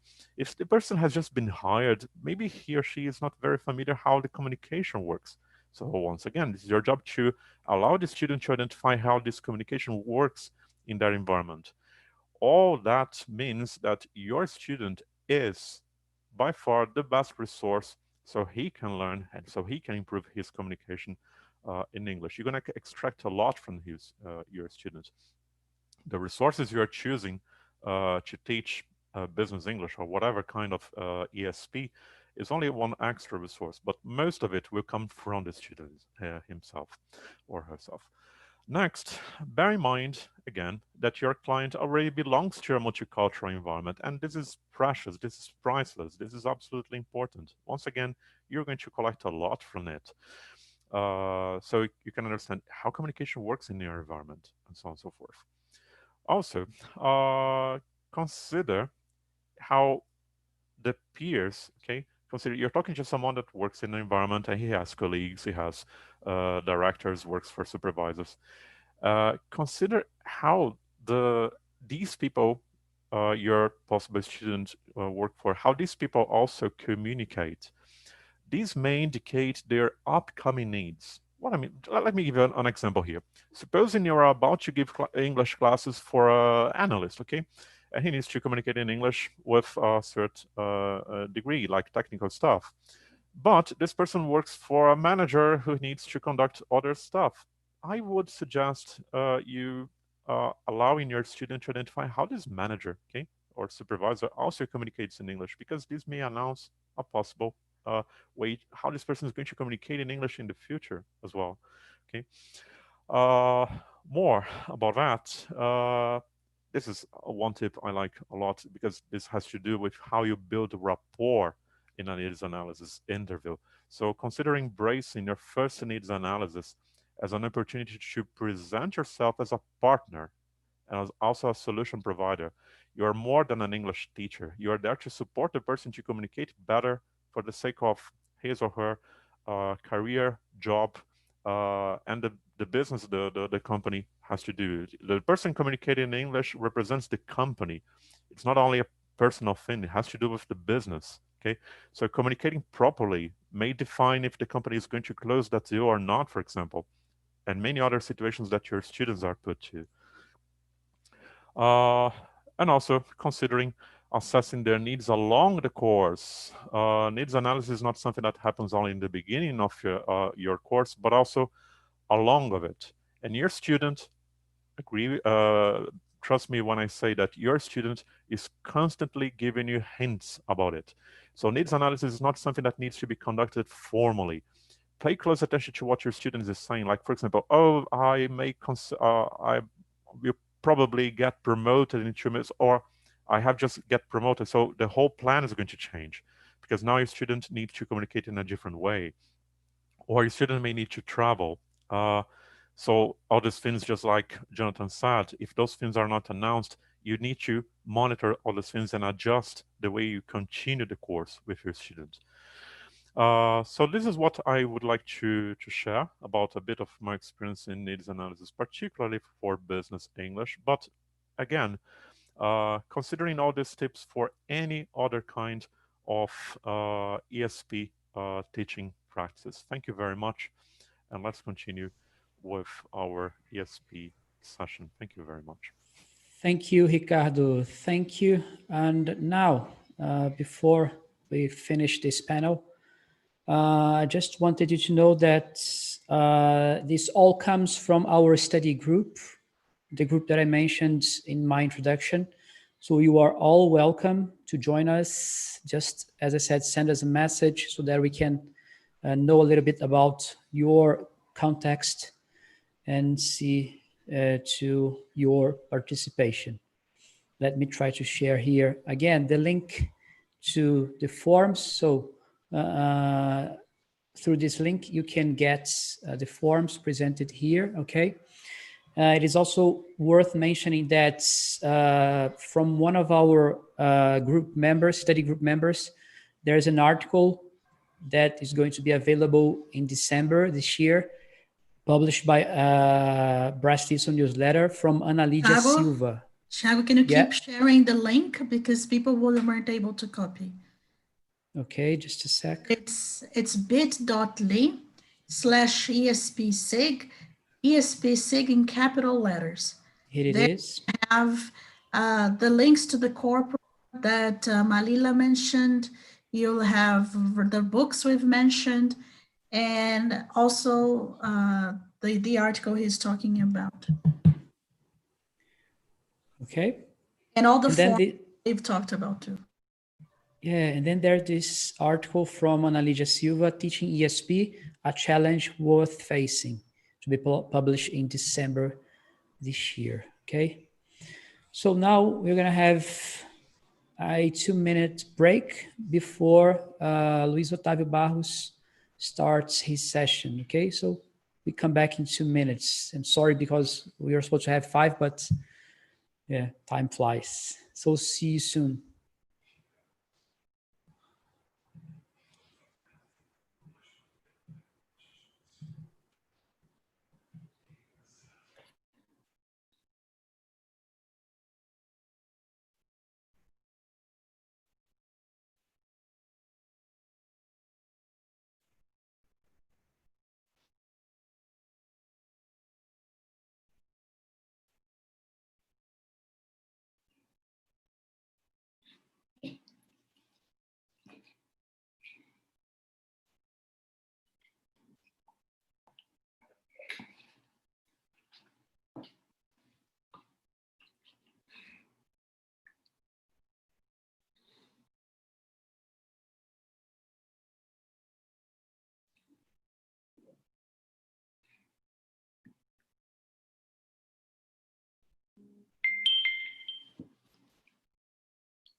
All right, here we are back again.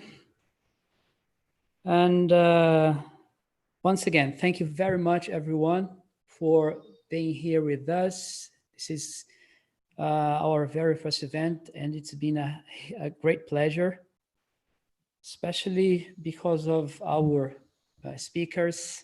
We had Malila, then our panelists that brilliantly discussed about needs analysis.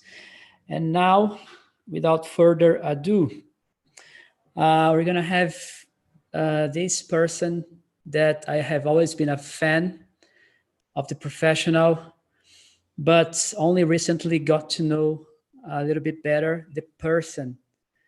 And it's even better. I mean, when you get to know Luis Otávio Barros as a person, you see why he's such a fantastic and outstanding professional, because he's also a very kind person and very accessible, easy to talk. And he's still Luis Otávio Barros, one of the greatest ELT names, not only in Brazil, but in the whole world. Sorry, Luis, I had to say that. And yeah, so Luis Otávio Barros, MA Honors in Applied Linguistics from Lancaster University. He has been teaching, training teachers, designing language courses, and writing ELT materials since 1992. Formerly academic coordinator at Cultura Inglesa São Paulo, where he was responsible for the advanced levels, as well as the COTE, DOTE, and Delta tuition. Head of Research and Development at Association Alumni São Paulo, where he was in charge of the adult segment, and BRAZ-TESOL's second vice president. Luis Otávio is co-author of Richmond's English ID, Identities, Personal Best, and a series editor of Access, published by Richmond, Brazil. He has also self-published this amazing book, The Only Academic Phrase Book You'll Ever Need, and 100 Phrasal Verbs to Learn for Life, both available on Amazon. And he blogs at www.luisotavio.com. So Luis, over to you now. Thank you very much again. Thank you, Thiago. What an amazing introduction. I hope I can live up to it. Let me share my screen here. Okay, hang on.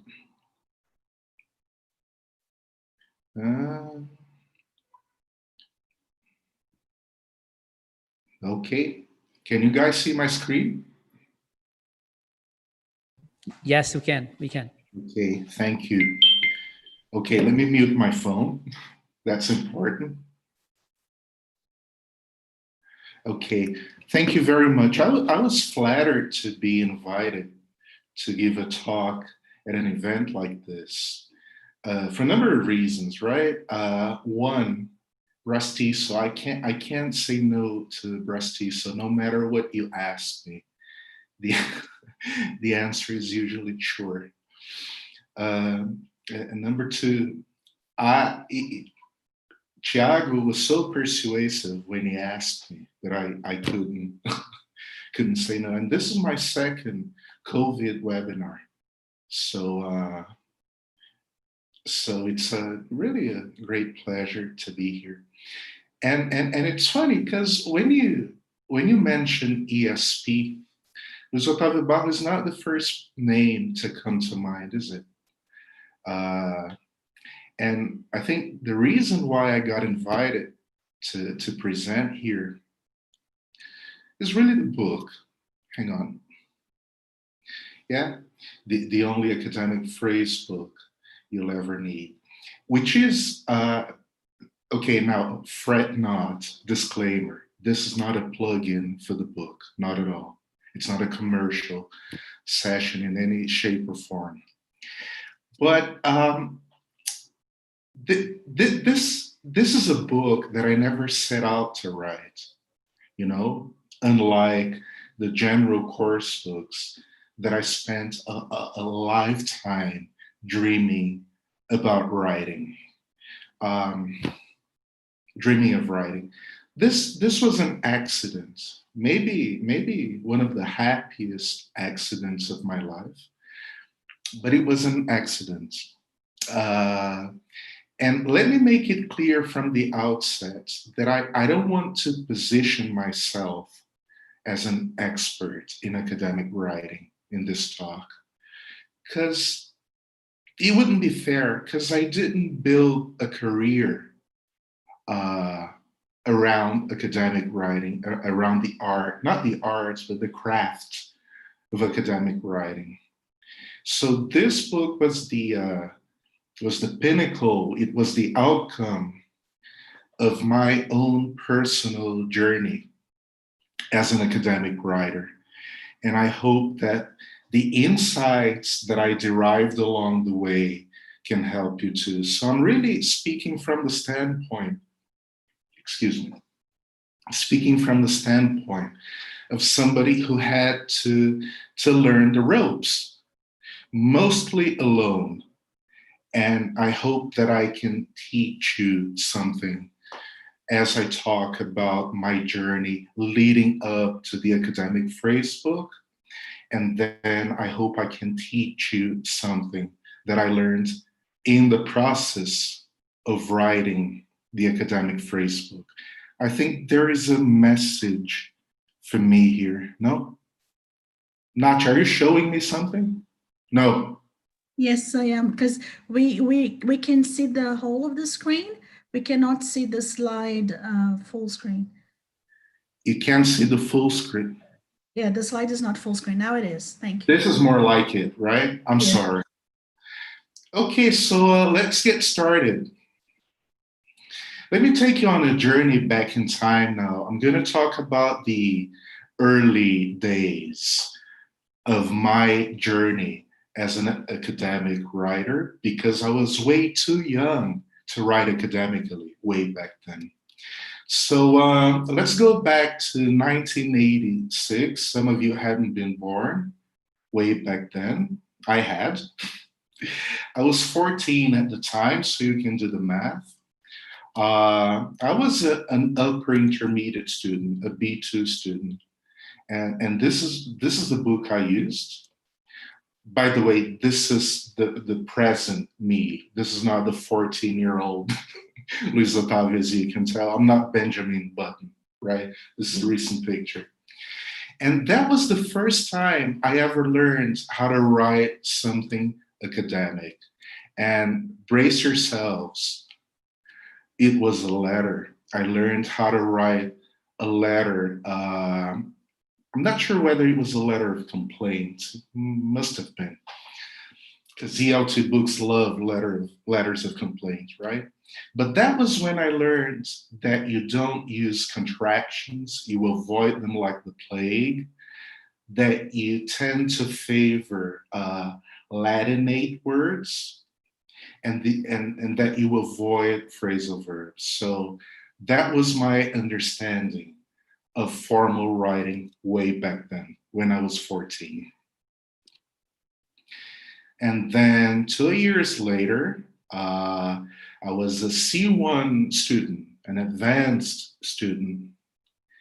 And that was the book I used. One of my favorite books of all time.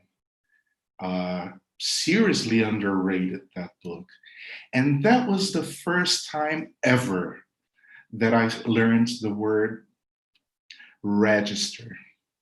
And I was fascinated, because that was the first time that I actually learned how to play around with words and structures so I could express myself a little more formally. And I was fascinated by noun phrases in particular. And I learned, for example, take a look at the second snippet there. I had every intention of informing you about. I learned that this is a more formal way of saying I intended to tell you about. So instead of intended, a noun phrase, I had every intention. And instead of telling you, informing you, using a Latinate word. And I was fascinated. And I started playing around with those structures. And here's another one. I learned how to play around with relative clauses so I could express myself a little more formally.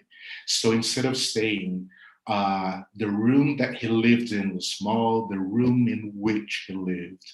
And then when I discovered that you could play around with those prepositions and relative pronouns, there was no stopping me.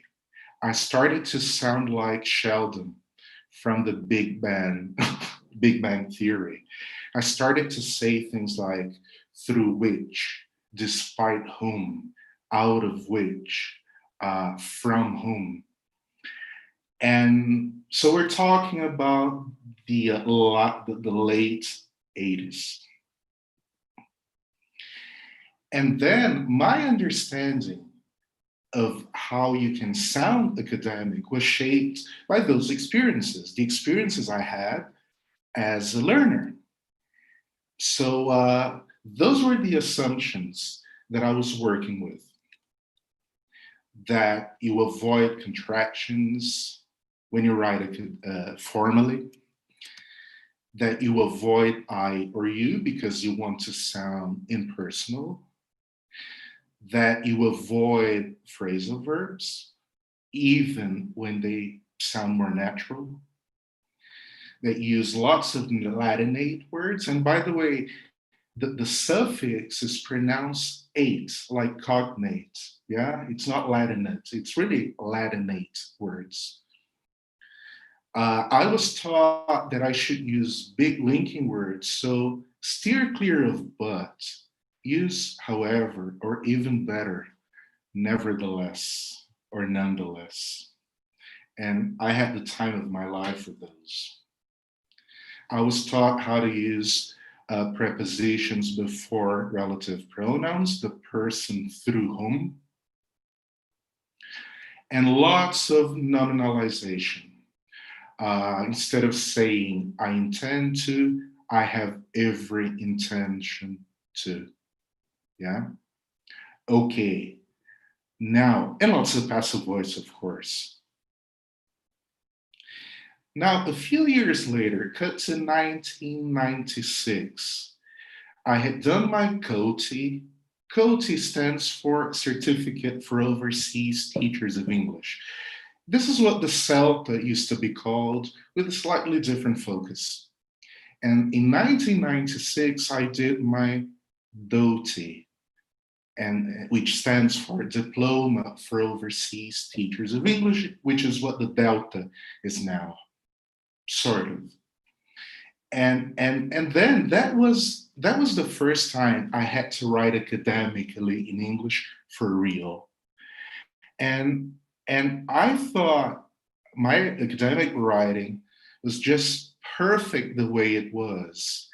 But, little did I know that I was writing stuff like this.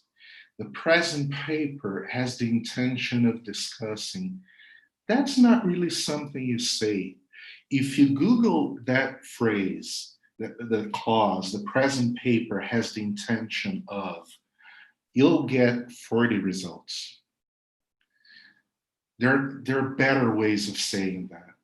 And then the second one, in the lesson under analysis, a great deal of emphasis was placed on schemata activation. I was describing a lesson I had taught. Nevertheless, the results were not satisfactory. Again, this sounds so contrived. This sounds so stilted. In hindsight, now I realize that I was writing like Sheldon. How about the last one? In this paper, I made every attempt to provide blah, blah, blah. So I wanted to use a noun phrase. So instead of I attempted, I made every attempt. The method through which, again, my writing sounded, in hindsight, it sounded so stilted, so contrived, so convoluted. And then, 3 years later, something happened.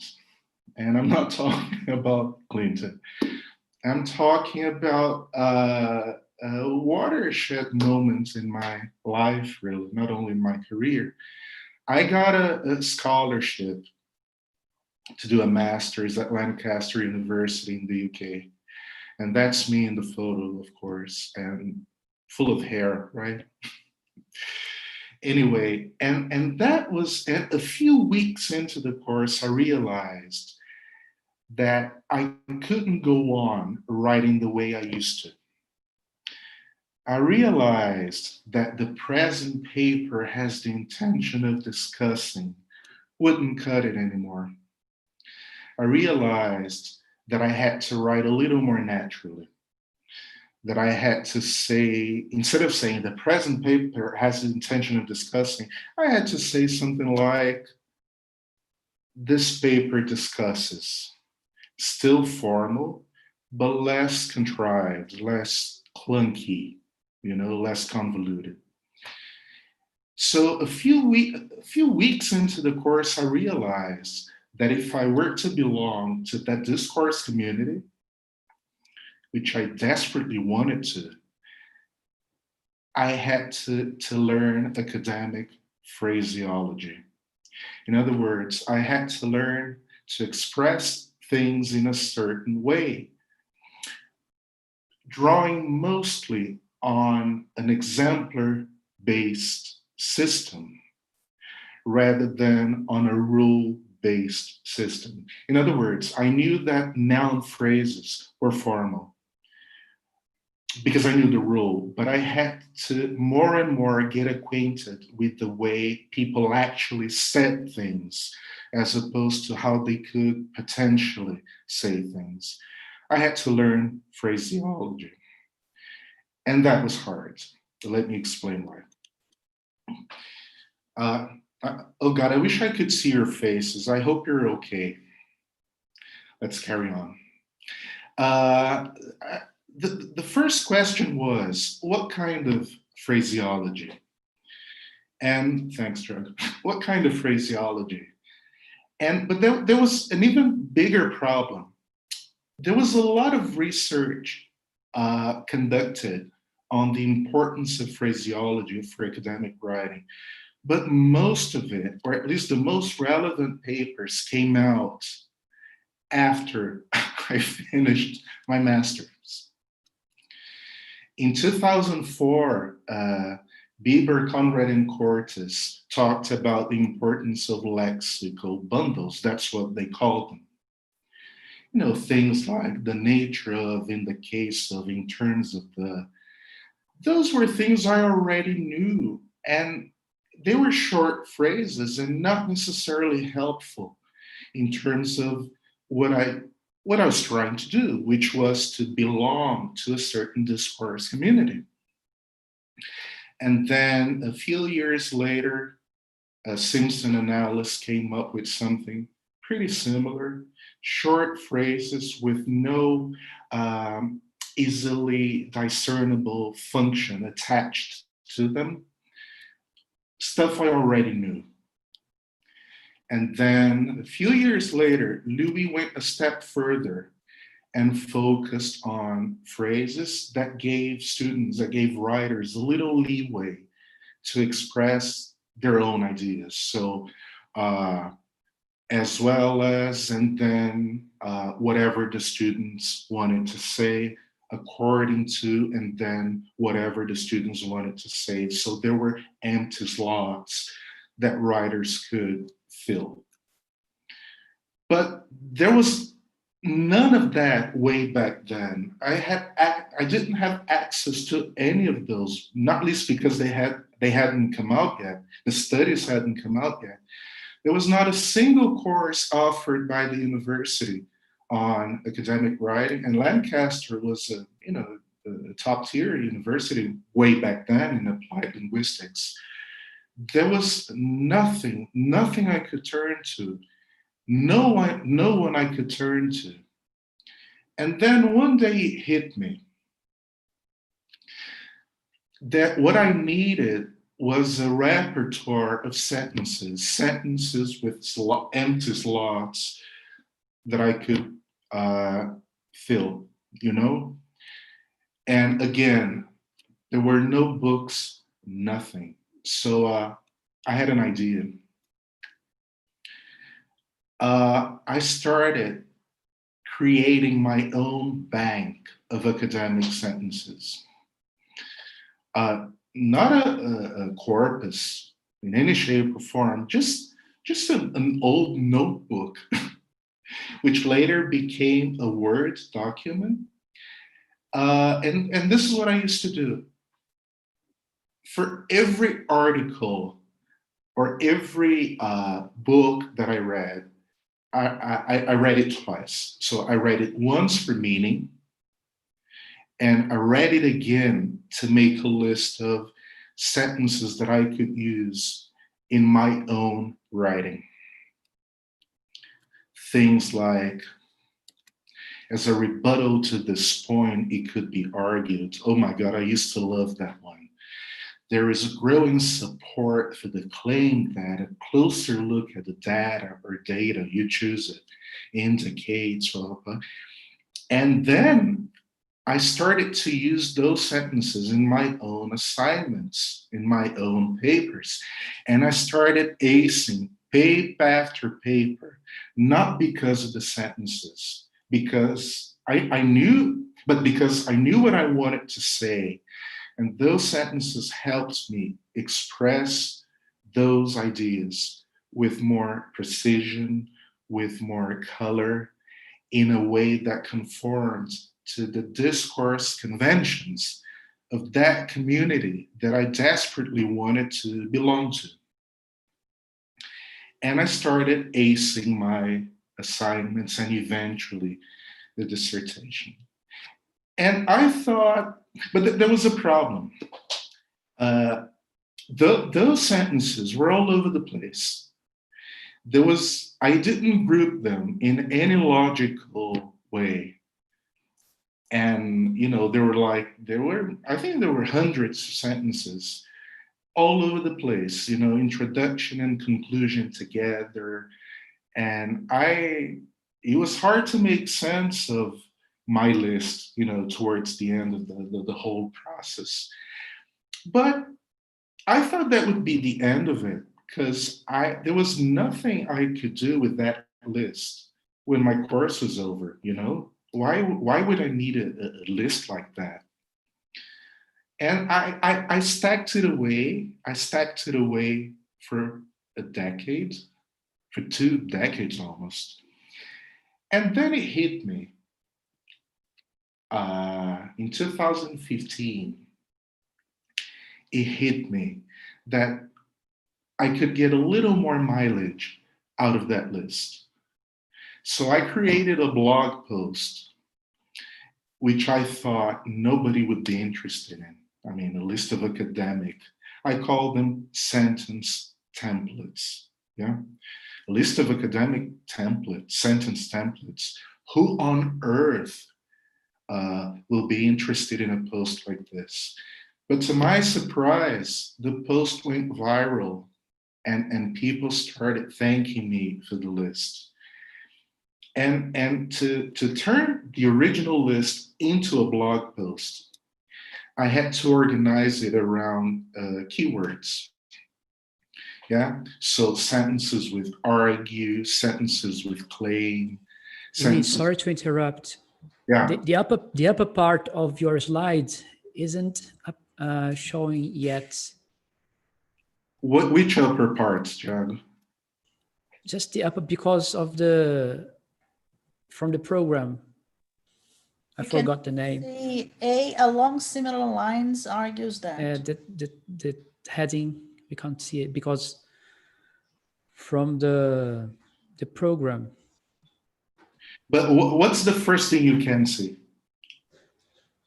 Letter A, along similar lines. Oh, but that's all there is to see. But isn't there a title above? No. Just argue. Okay, yeah, we can't see argue. Okay, yeah. So the keyword, thank you. The keyword is argue, and then the second keyword is claim, and the third keyword is data. So that's how I organized those sentences. But I was far from happy with that sort of pattern. Of course, I didn't think it was particularly user-friendly. But then again, I didn't think I was going to write a book based on that blog post. And then one day it hit me that, you know, I could try my hand at a little Amazon experiment and publish a book that I was sure nobody was going to read. And to write the book, I started looking for other ways to organize the sentences. And if you ever embark on an endeavor like this, that's something that can help you. So I had to find a different way to organize those sentences. And then I started looking for my soon-to-be competitors. And I started looking at the way in which they organized different functions. So some of the academic books were very general in their functional frameworks, in the way they organized the different functions. So for example, expressing degrees of certainty, hedging, explaining and defining. Those are very general, and you can even find some of them in general course books. So that's not exactly what I wanted. And then I started looking at other functional frameworks that were a little less general, but still not exactly what I was looking for, until it hit me that I had to come up with something original. And this is what I did. It's not really original in the sense that it's based on somebody else's work, but though that third framework is really specific to academic writing, and it really describes the academic moves that a guy called, oh, by the way, this is the link if you're interested, yeah, in learning a little bit more about ways to organize academic language by function. You can take a photo of the QR code. Yeah, based on the work of a man called John Swales and his CARS method. CARS stands for creating a research space. And I think it's really a fantastic framework for academic writing, because he breaks it down into 3 different academic moves. Establishing a research territory, which means explaining why, contextualizing that piece of research, yeah, and saying why it's important. And then the second one is establishing your own research niche, which means explaining why that particular piece of research matters against the backdrop, against the broader backdrop of the research territory that you established. And then the third move is to occupy that niche, is to say why your study matters, why it fills the gaps that still exist in academia. So the model I described is really a mix of John Swales' CARS and the traditional IMRD, which is Introduction, Methods and Materials, Results and Discussion. So I put the 2 models together, and I came up with my own functional framework for the book. And I'm telling you this because it's something you might want to do, you know, if you ever write an academic book. And there's more information here on the CARS framework if you're interested. Now, Swales' moves are very predictable. So when you establish a research territory, you do it in a certain way. when you create a niche for yourself, you do it in a certain way. And because these moves are so predictable, the language that accompanies them is kind of predictable too. You know, it's easy to pair function and form in a lot of cases. And this is why it's worth coming up with a language syllabus for a course like this, because you can kind of predict what kind of language your students are likely to need. So that's one thing. And two, when you've graded students' writing, when you've read their academic writing, language-wise, you kind of know where the pitfalls are. You kind of know what they consistently get wrong. So let me give you some examples now. And here's what we're going to do. This is a piece of academic writing, and there are grammar mistakes, grammar and vocabulary mistakes, maybe 2, maybe 3, maybe even 4. So you're going to look at the text. I'll give you a few seconds to try to spot the mistakes, and then I'll show you what they are. Okay? And that will give me 10 seconds to drink some water.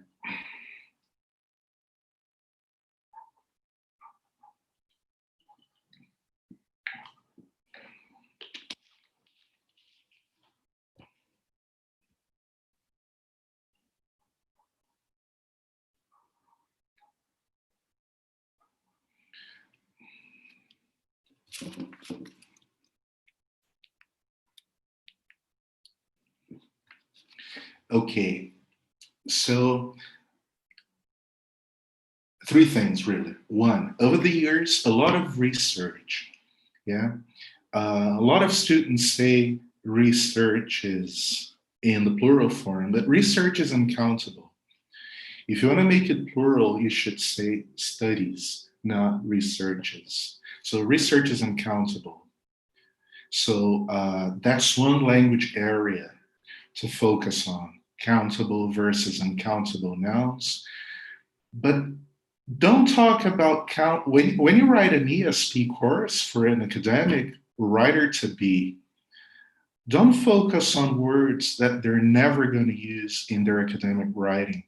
Focus on words like research and, say, information that, you know, are more likely to come up in their writing.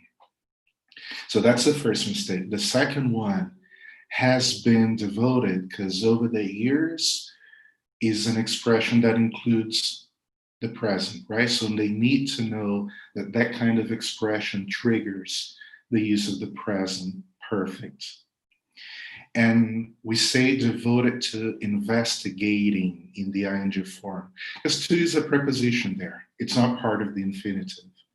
And how do we know if to is a preposition or part of the infinitive? They might ask you.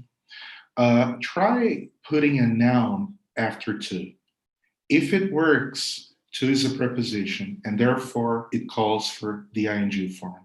So devoted to you, devoted to research, devoted to charity, you know it's a preposition because you can use a noun after it, so ing form. Yeah?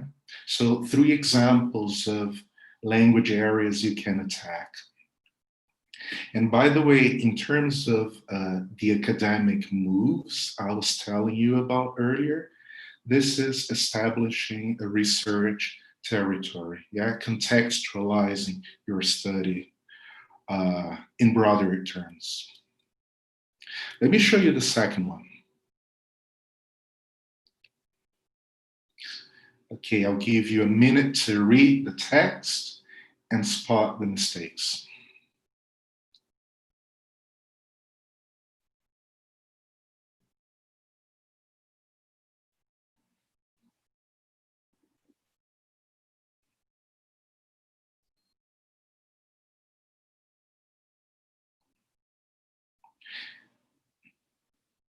And you know that these are make-believe nonsense texts, right? So they're just supposed to be mildly amusing. Don't take them seriously. Okay, a few mistakes here. One, number of studies have. So we have a problem of subject-verb agreements. A number plus plural verb. A number of students studies have. And if you say the number, it's has. The number of students has, but the studies has increased. So a number of means a lot, and it calls for a plural verb. And then linking words like however are very tricky to punctuate, and students tend to overuse commas and run on, which results in run on sentences. So period, however, comma, or semicolon, however, comma. That's another area worth including in a language syllabus. And however, many books I analyze, they never teach students how to use those words well. They either give students a list of a chart with linking words grouped under function, but they never really tell them how to punctuate the sentences, how to really use them well. So that should be part of an academic syllabus. Here's the third one.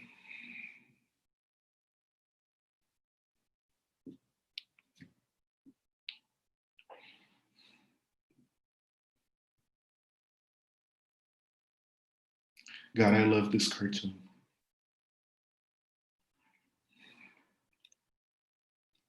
Yeah, there are a few language pitfalls there too.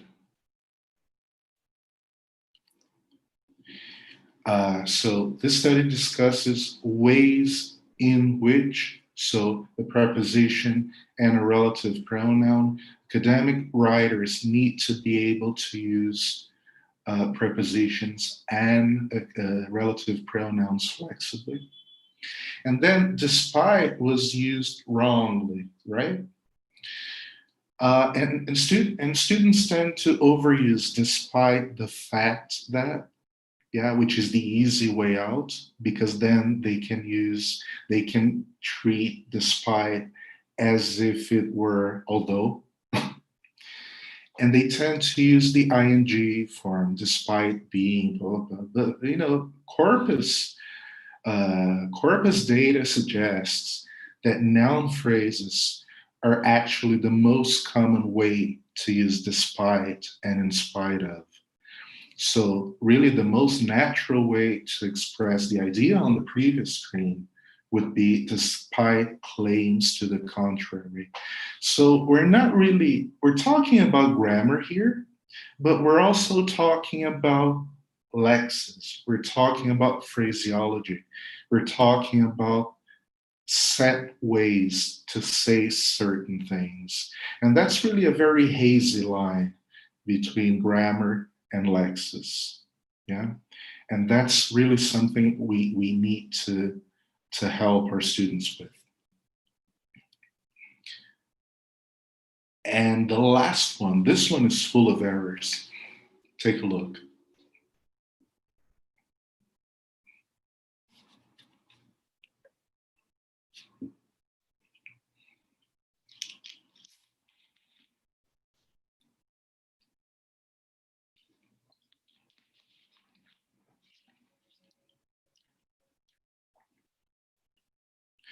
Okay, so this is what he got wrong.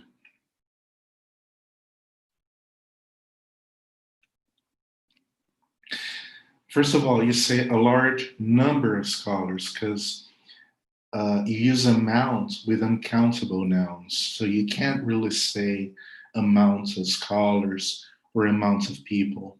I mean, this is this is crossing over into less and fewer territory.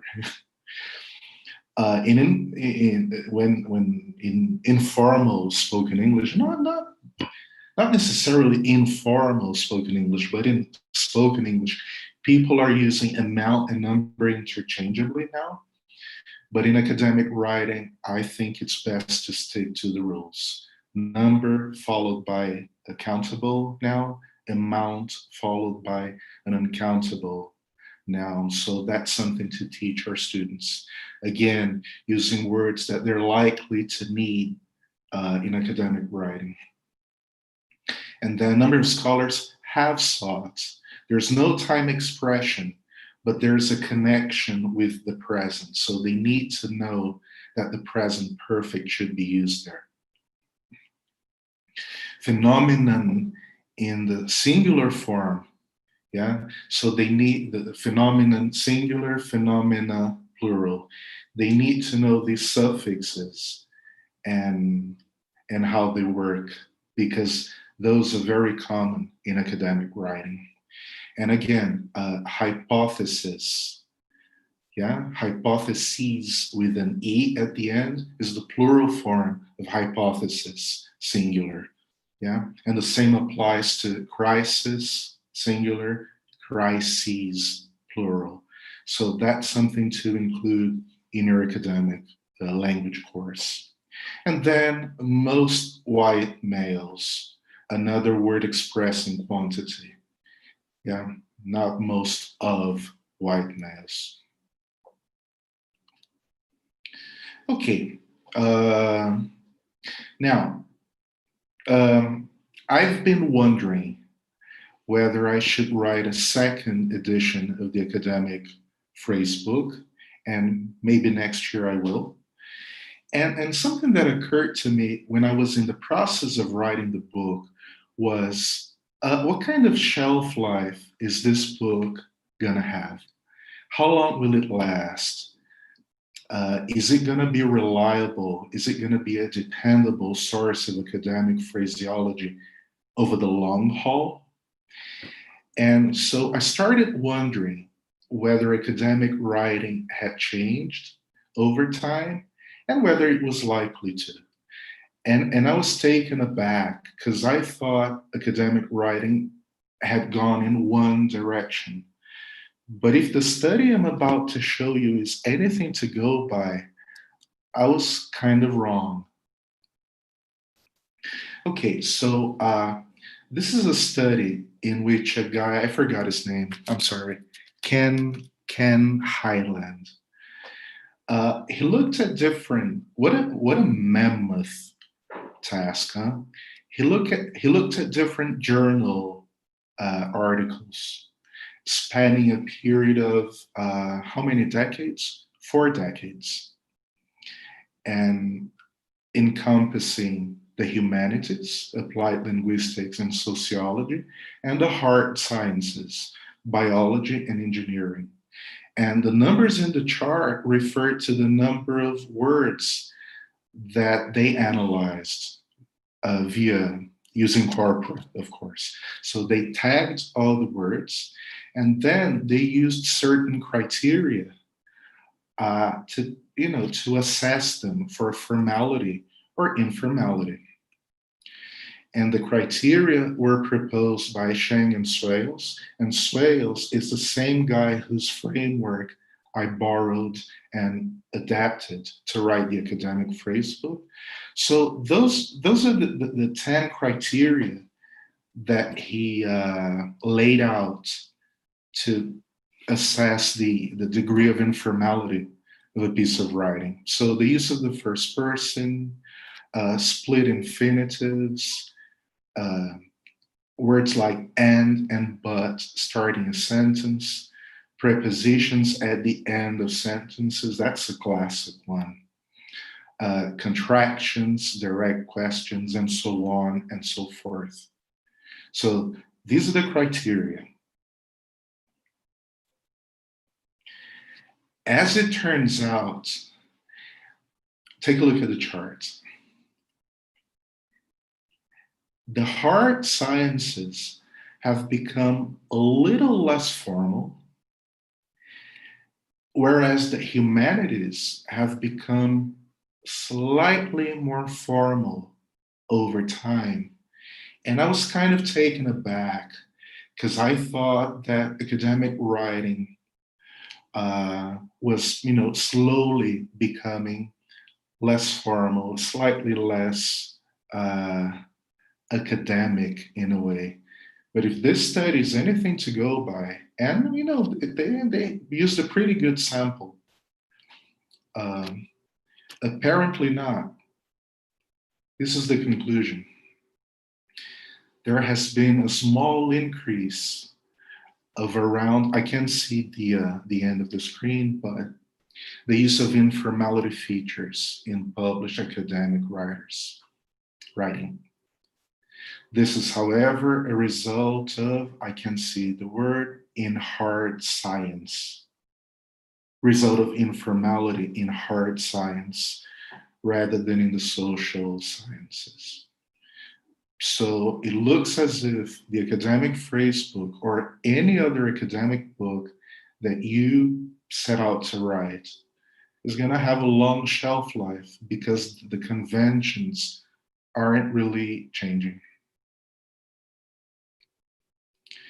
And related to that, oh, by the way, that's the link to the article. You can take a photo of the QR code if you want to.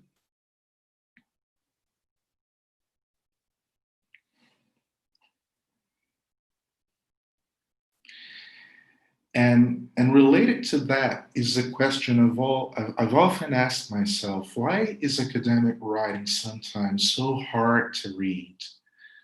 Because some people have told me that the academic phrase book has not only helped them write better, write more clearly, write more naturally, but understand academic discourse better, which, made me very happy, of course. But still, I can't help but wonder, why is academic writing so convoluted sometimes, so clunky, so cryptic sometimes? And let me share with you something a professor told me once, and I'll never forget it. Her name was Ross something. And here's what she said. If you're having trouble wrapping your head a piece of academic writing, maybe it's not your fault. Maybe it's the writer's fault. And that was so reassuring to hear way back then, because as academic readers, we tend to think that the problem lies within us, right? But sometimes the problem is the writer, not the reader. And I came across, for example, if you look at a sentence like this,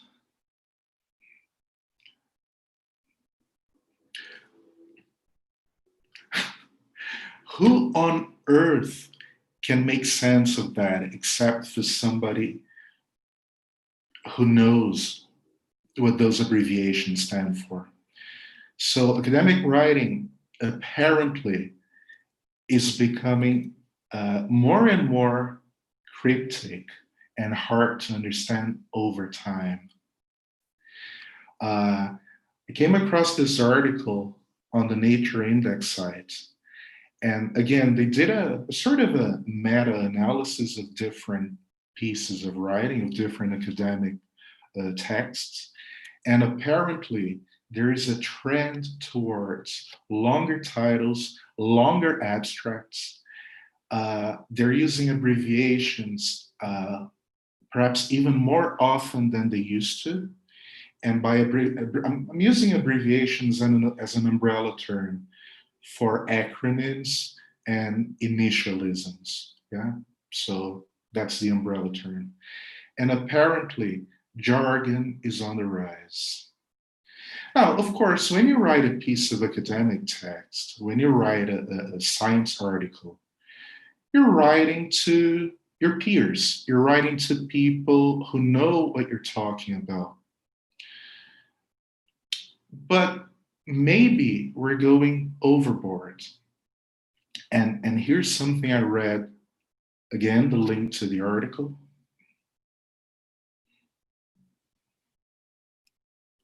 And here's something I read on the New Yorker, and it made a lot of sense. To build a successful academic career, you must impress a very small number of people. And because you know exactly who you need to impress, you know exactly who the key players are, you kind of assume that they know certain words. You kind of assume that they'll understand your writing, however cryptic it may be. And that sort of flies in the face of what we could argue is the point of academic writing. Because you can look at academic writing from three different standpoints. You can look at academic writing as text. You can look at academic writing as process, you know, the process you go through to come up with a coherent piece of writing, and how it changes you and how it helps you reflect on whatever it is that you're writing about. And you can look at academic writing as social practice. You can look at academic writing as a means to an end. And here's a quote that I really like. It's this person is saying that he thinks, it's actually a woman, she thinks that academic writing is more about giving than taking. And we might lose sight of this when we get lost, you know, when we get lost in the rituals of academia, when we get lost in, you know, when we think about, when we prioritize getting good grades and getting published and getting citations or even getting promoted. But it's not really only about us, it's about the target reader too. And the target reader needs to understand what is being said. And the more people, the better. And to wrap up, this video by this remarkable woman from Australia. She's a Dean of Research at a certain university, I forgot where, and this is what she has to say. The thing about being a pretty good writer is that it is a skill that no one can ever take away from you. It is, if you like, a superpower. And it is a gift. And it is a privilege. It is a privilege to take innovative ideas and move them to a reader, move them to an audience, and maybe just change their lives. And in that sense, the more democratic and comprehensible your writing is, the more likely you are to change other people's lives.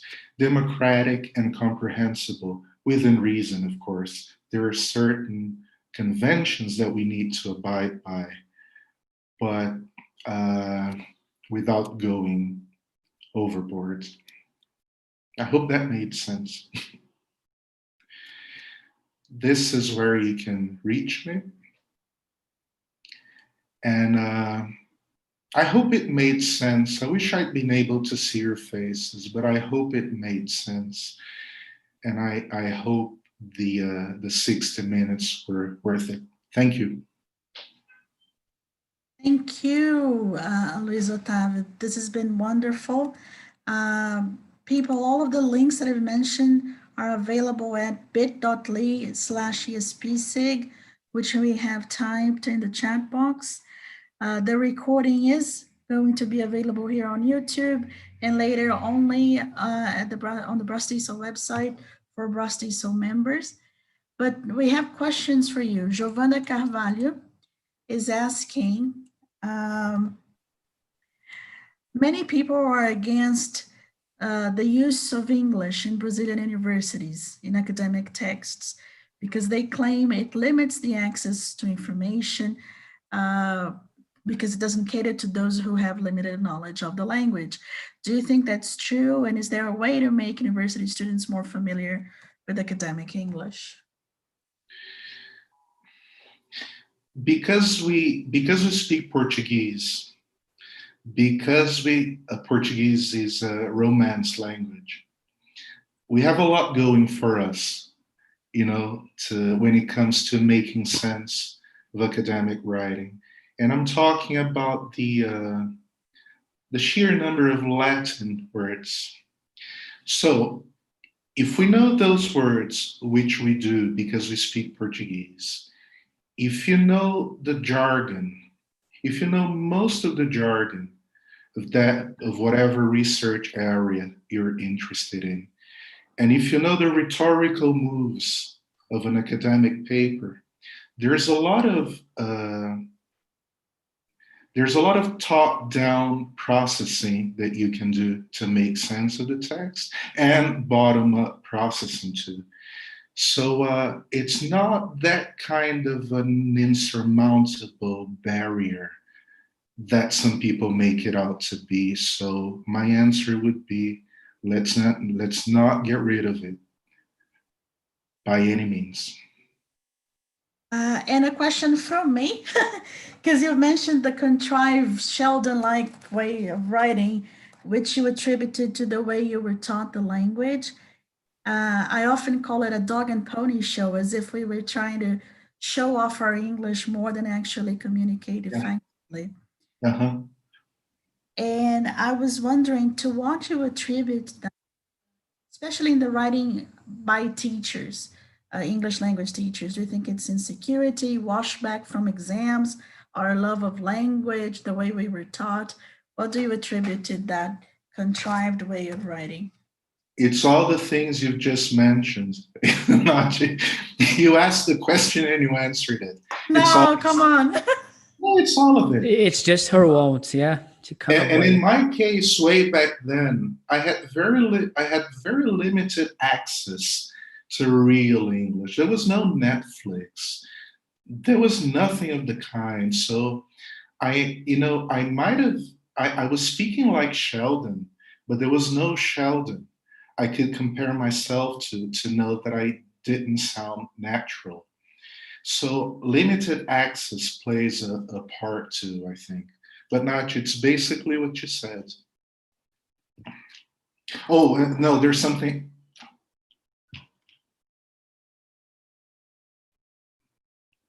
Caillou? Sorry, no. Can you hear me? Okay. No, it just changed. And there's something else too. There's something else too. Advanced teachers keep telling their students that they should sound more sophisticated, right? I know I do. But then you've got to gauge your level of sophistication in terms of the topic you're talking about. So if you're talking about the weekend, if you're talking about very casual things, there's no reason at all why it should sound sophisticated.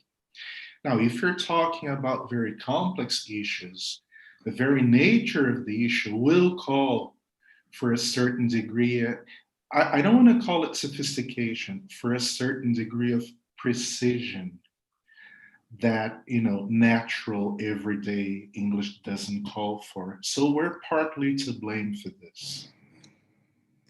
Okay, thank you very much. There have been a lot of compliments here on YouTube, and I'd like to thank our partners, the BRAZ-TESOL partners, and all of the SIGs who have put together this wonderful Teachers Month, which is available on YouTube for now, and then only for BRAZ-TESOL members on the website. And this afternoon, we have the Business English SIG, which I'd like you to invite you all to. And Thiago, over to you. Well, I just wanted to give a special thanks to this wonderful person, Natalia Guerreiro, our consultant and our greater inspiration. So it all started from you, Nachi, with you. Thank you very much for all the support, for everything. Okay. Thank you. We needed an ESP SIG, and thank you, Luis Otávio, for a wonderful presentation. Yeah, thank you, Luis. No end. And what about the picture? Let's try to take a picture. I guess we should stop sharing. Me stop sharing.